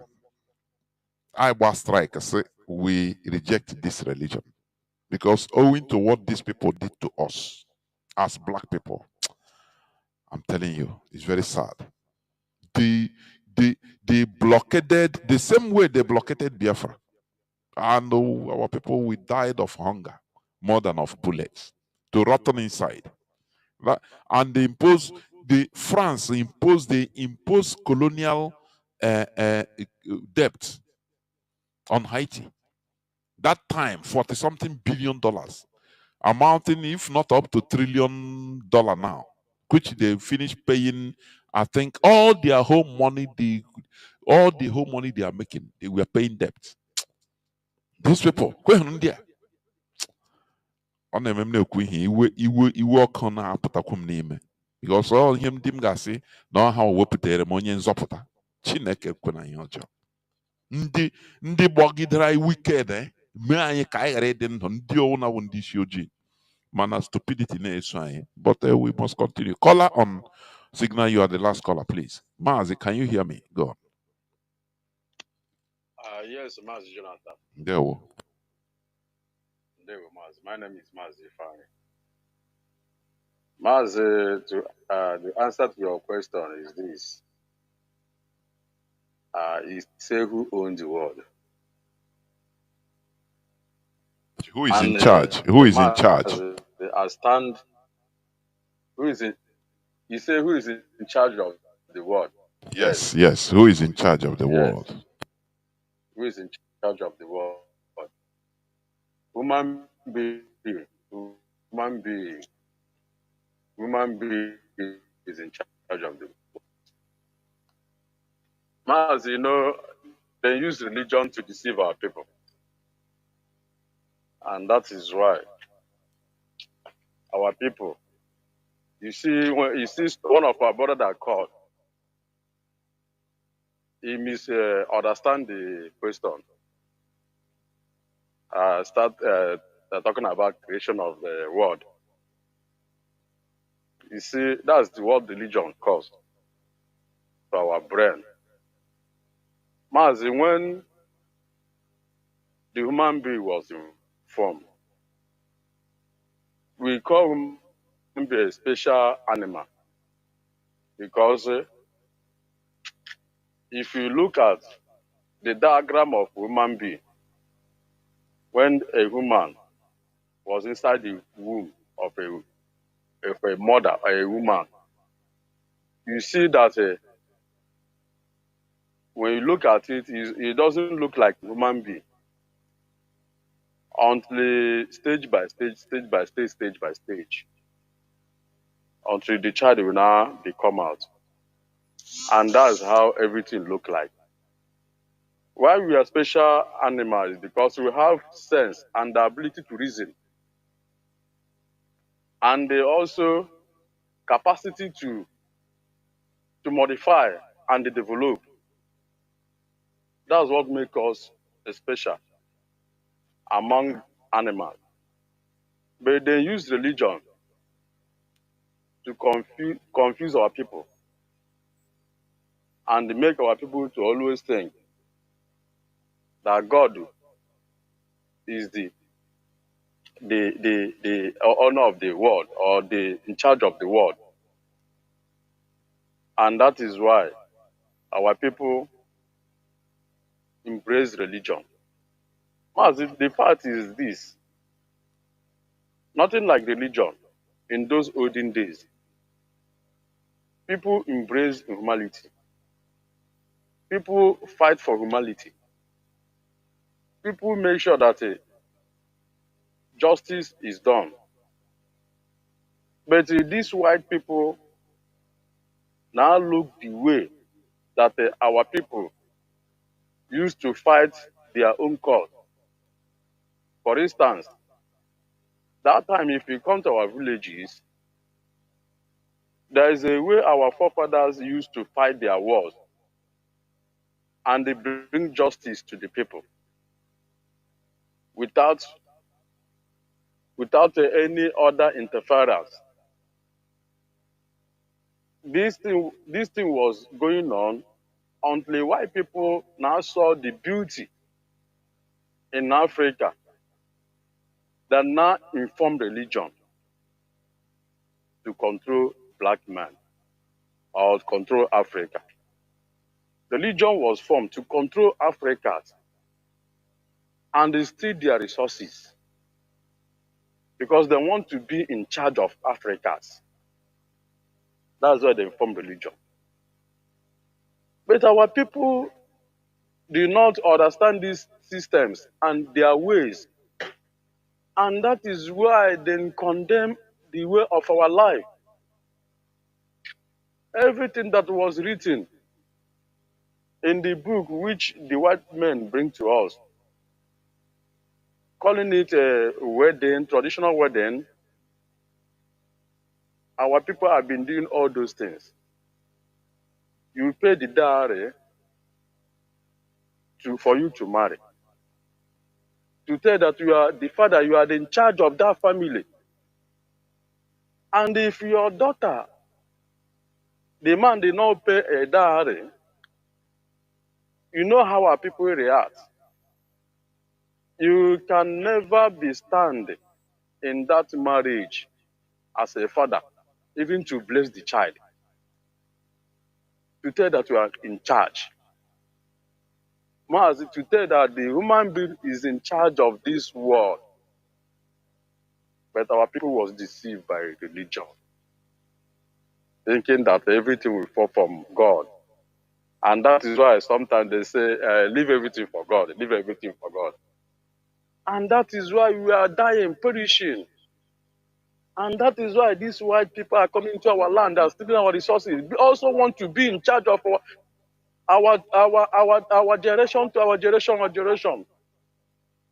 And that's their aim.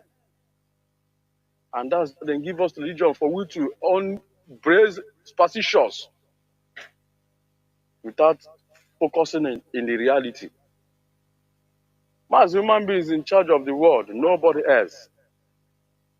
As I saw for me, that's the There final were. reality and that's the fact. There were. There were. Thank you very Mas may much. God bless you. And you too. There were. Of course, no person have said the contrary, and with proof. Human being is in charge. There is no other being that is in charge in this world. It's human being. The whole order things, even in the religion. Let me tell you something. Do you know that this the celibacy, that is reverend fathers in Catholic Church that are not married, could they impose to all their members, including Igbo people as Catholics? It was not like that at the beginning, for your information. It was not like that at the beginning. The celibacy in Catholic Church, it became mandatory to priests only from the 11th century. 11th. There is one pope where the last pope, the last married pope was Pope Adrian II from 867 to 872. The pope, he was married. The last pope that married, he was married to one woman called Stephania, with whom he had a daughter. So they put this law. So what am I trying to say? For you to understand that all these laws, all these religious orders and the different world orders is made by his human being. But our people continue defending things as if, oh, you fall down from heaven is divine. It's a lie. It's people that has brain, that has organized, that are organizable. They organize their thing, do their thing, put stamp on it, and continue working hard in order to push the idea everywhere through religion. And you accept it. I used to say this. Imagine tomorrow, maybe next year, for example, Pope will give announcement that now people, Reverend Fathers can marry now. To become Reverend Father, you can marry. What would they say? Would they pay those of our brothers that have died, Reverend Fathers that died without giving, bearing no children, no family, any known children? So you see that all these things are deception, scam, just a business. I am telling you, it's just a business. They control us through different ways, religion. Yes, you can be colonized physically, but mentally you can refuse. Indians did it. Arab countries did it. And today they are doing better than us that accepted everything the colonialists brought. Hook, line, and sinker, we swallowed it and turned. They use us to turn against our own thing, and we accept. It's very, very sad. It's very, very sad.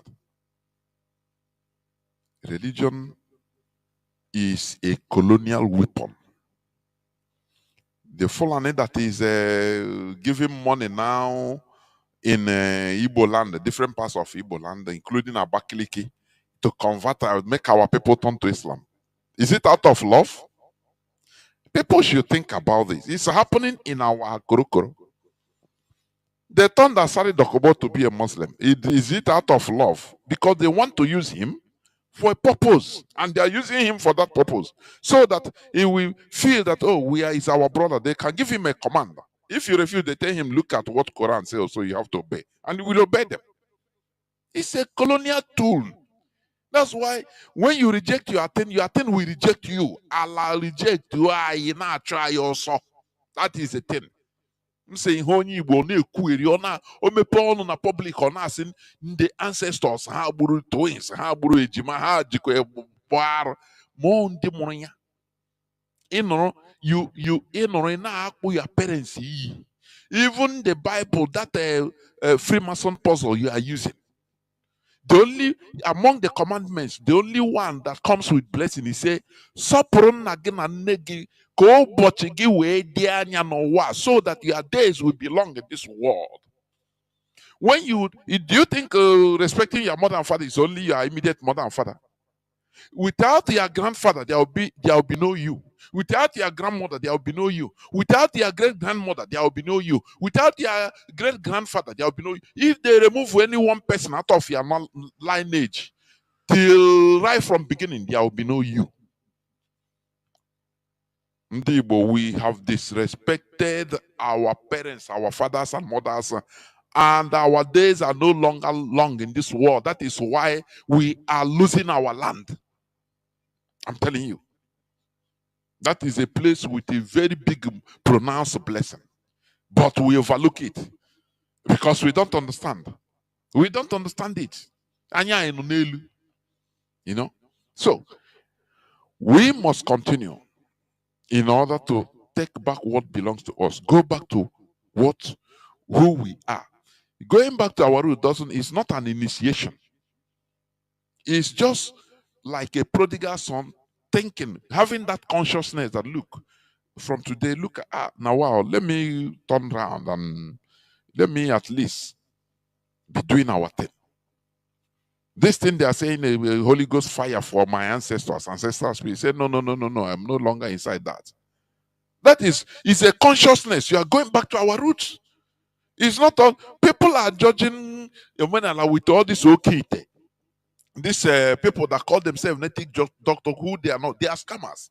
Remember, these people also are people that became products of Christianity. For your information, they saw as they are seeing that things are they cannot get it in. Now they come back, they say, okay, I won't do a so that they step in there, be waiting. You know, Jose, these are these are charlatans. Inyego kite. This ndio kite all the same thing on ndio kabutre inyege okay here this thing olive oil say ga to te and na ahia ge no da ahia ge ị ga chụọ ya dị ime ya dị all the same kite ị ga-ere ahịa it's the same kite ọ igwu ọgwụ eme people na-eche na igwu ọgwụ ike ihe igwu ọgwụ all the same thing it's the same thing. So let us understand and cool down, understand that this world, there is a way the world works. First of all, you must be organized as a people and look for collective interest, collectivity. Without organization, you can never work together. And that is why the caliphate, the Nigerian caliphate, the Fulani caliphate, they are always highly sensitive in making sure that we are divided into pieces, that we don't come together. Because our coming together is their nightmare. That is the most important thing. When we come together, we have one voice. That is why you see, like this Ohanes and Dibotin, as our brother say, raise it up. Yes. In Nigeria, there is nothing we can do, our people can do politically and get it correct. It's impossible because they have foreign influences. They did it like that. The governors, they have people handling them, each and every one of them. So they will be always putting confusion, making sure that the governors go against the will of the people. His hope was he voted by people in Imo State is a vivid example. Some people in Asorok, Nigerian Caliphate, just impose him on us so that he will be torturing us. We are seeing the result of what you are seeing today. There is no peace because of one person. Because of foreign influence is the worst thing that can happen to a country, to a nation. To have foreign influence influencing our governance. They don't care what we are, our feeling, they don't care our well-being. They put their own person there and giving him order what to do. That is why there is killings everywhere in Imo State, in Anambra, in parts of Biafra land. Something that is anathema, abomination in our culture. I'm hearing like in Calabar, they say in Calabar, is it in Cross River, that they have hospitals that harvest organs, organ harvesting hospitals in Cross River, in Akwa Ibom. Sorry, there are many of them. Hospitals in Akwa Ibom indulge in organ harvesting. 750,000 children trafficked. That is it. Because our governments are people in charge of our lives politically are under foreign influence. They don't care because it doesn't touch them. They give them, they remove they exclude them that no, you cannot suffer. Your children are don't you see weak? A minister for Federal Capital Territory. His child is schooled in London. That is it. They feel that it doesn't touch them. Whatever policy that they are being used to conduct against our people, it does not touch them individually. That is the height of selfishness that is killing us. I'm telling you. So these people I played Dr. Njemanze's expositions or revelations. Have you ever seen where Nigerian government or Nigerian senators invite Njemanze, say, come? This allegations is very huge. Come and expatiate it. Let us make investigation. No, because all of them are under foreign influence. They order them, don't do that. Leave the man to rant. No person will listen to him. Do you see foreign influence? And today we have organ harvesting hospitals in Akwa Ibom and in other places. Because they collect money, they buy. That's it. The worst thing that happens to us is foreign influence, foreign interference in our governance. Hope Uzodinma is a vivid example. Had it been the governor that won really in Imo State, even under Nigerian setting, what is his name again? Had it been he's in power, all these things wouldn't have been happening like this. Because he's with the people, at least. But Hope Uzodinma was directly infused or put in our midst by Kekere, Erun Kekere, as the judge. They use him, the magistrate, the judge. Nigerian government used him, the caliphate used him to impose Hope Uzodinma. And instead of our people from every corner of Igbo land to fight, they live and say, na Igbo problem. Leave him. Leave them. It cannot happen here in Anambra now. Okay, here. This is the worst thing that is these divisions. Oh, Chineke. Oh, we are primitive. I can authoritatively say that why the primitive. Anything they divide us into the colors stones that we start answering stone. We forgot about our sense of nationhood as a people. No, they are only more. Yeah, they happen there, leave them. They cannot happen here now. And they are only born. It cannot happen here in Imo State. And you see that later on, that thing you are boasting, it cannot happen. It will affect you directly and indirectly. That is the worst mistake we always make. Not to fight evil, not to gather and fight evil. Nip it from the board. To nip it from the knob, or from the board. Instead, we said, no, it cannot happen here. Lydia, tell me, how many people from Ebony State have been killed in all? In Imo State? Disappeared. How many from Igwach have been killed? How many from Delta have been killed? How many from Anambra have been killed? Tell me. From Enugu, the same thing. So, whenever there is evil one side, let us join together from every one people and fight it in order to deliver, to remove that evil from that area. Otherwise, you leave it, it will start multiplying. It's a virus affecting everybody. That is it. That is civilization. How I hope that we attain this type of civilization very quick to understand the importance of fighting together, uniting together to fight against evil. How I wish we can. This is a very huge civilization, very, very huge step towards civilization. But no, you are waiting so that they know. Look at them. Some people even prefer now they have money. They can hire police and military to go to their village in this end of the year. When you are talking about support IPOB, they tell you about what is you have money now to hire retinue of soldiers. You wonder, is that life? Instead of us joining together, contributing a fraction of that money you will use to hire soldiers, contribute it to ESN, to be supporting ESN, so that there will be collective fight against insecurity in our land. You said, no, I want to do my own thing. Oga, madam, your primitive character. That is it. Thank you for listening. Next Saturday, I will be here with Mazi Chinedu'S in an interactive session. It will be on question and answer. Q&A, question and answer series by Mazi Chinedu'S. Thank you for listening. Biafra remains who we are. Biafra remains our religion and is our ideology, because we must be gathered. The most important unit of organization is ideology. The most important thing to gather people, useful for gathering people together, is ideology. Of which we Biafrans, we Igbos, we never have ideology since after the war. It is only now that we are having ideology, which is Biafra. Therefore, Mazi Nnamdi Kanu remains the leader of the indigenous people of Biafra. In his temporary absence, the DOS, they are in charge in the day-to-day running of IPOB. We must support them and support ESN. Mazi Nnamdi Kanu must be released. If you have never changed your profile photo in Facebook, please do that. Do that, because we must continue campaigning for the release of Mazi Nnamdi Kanu, notwithstanding what the siblings are doing.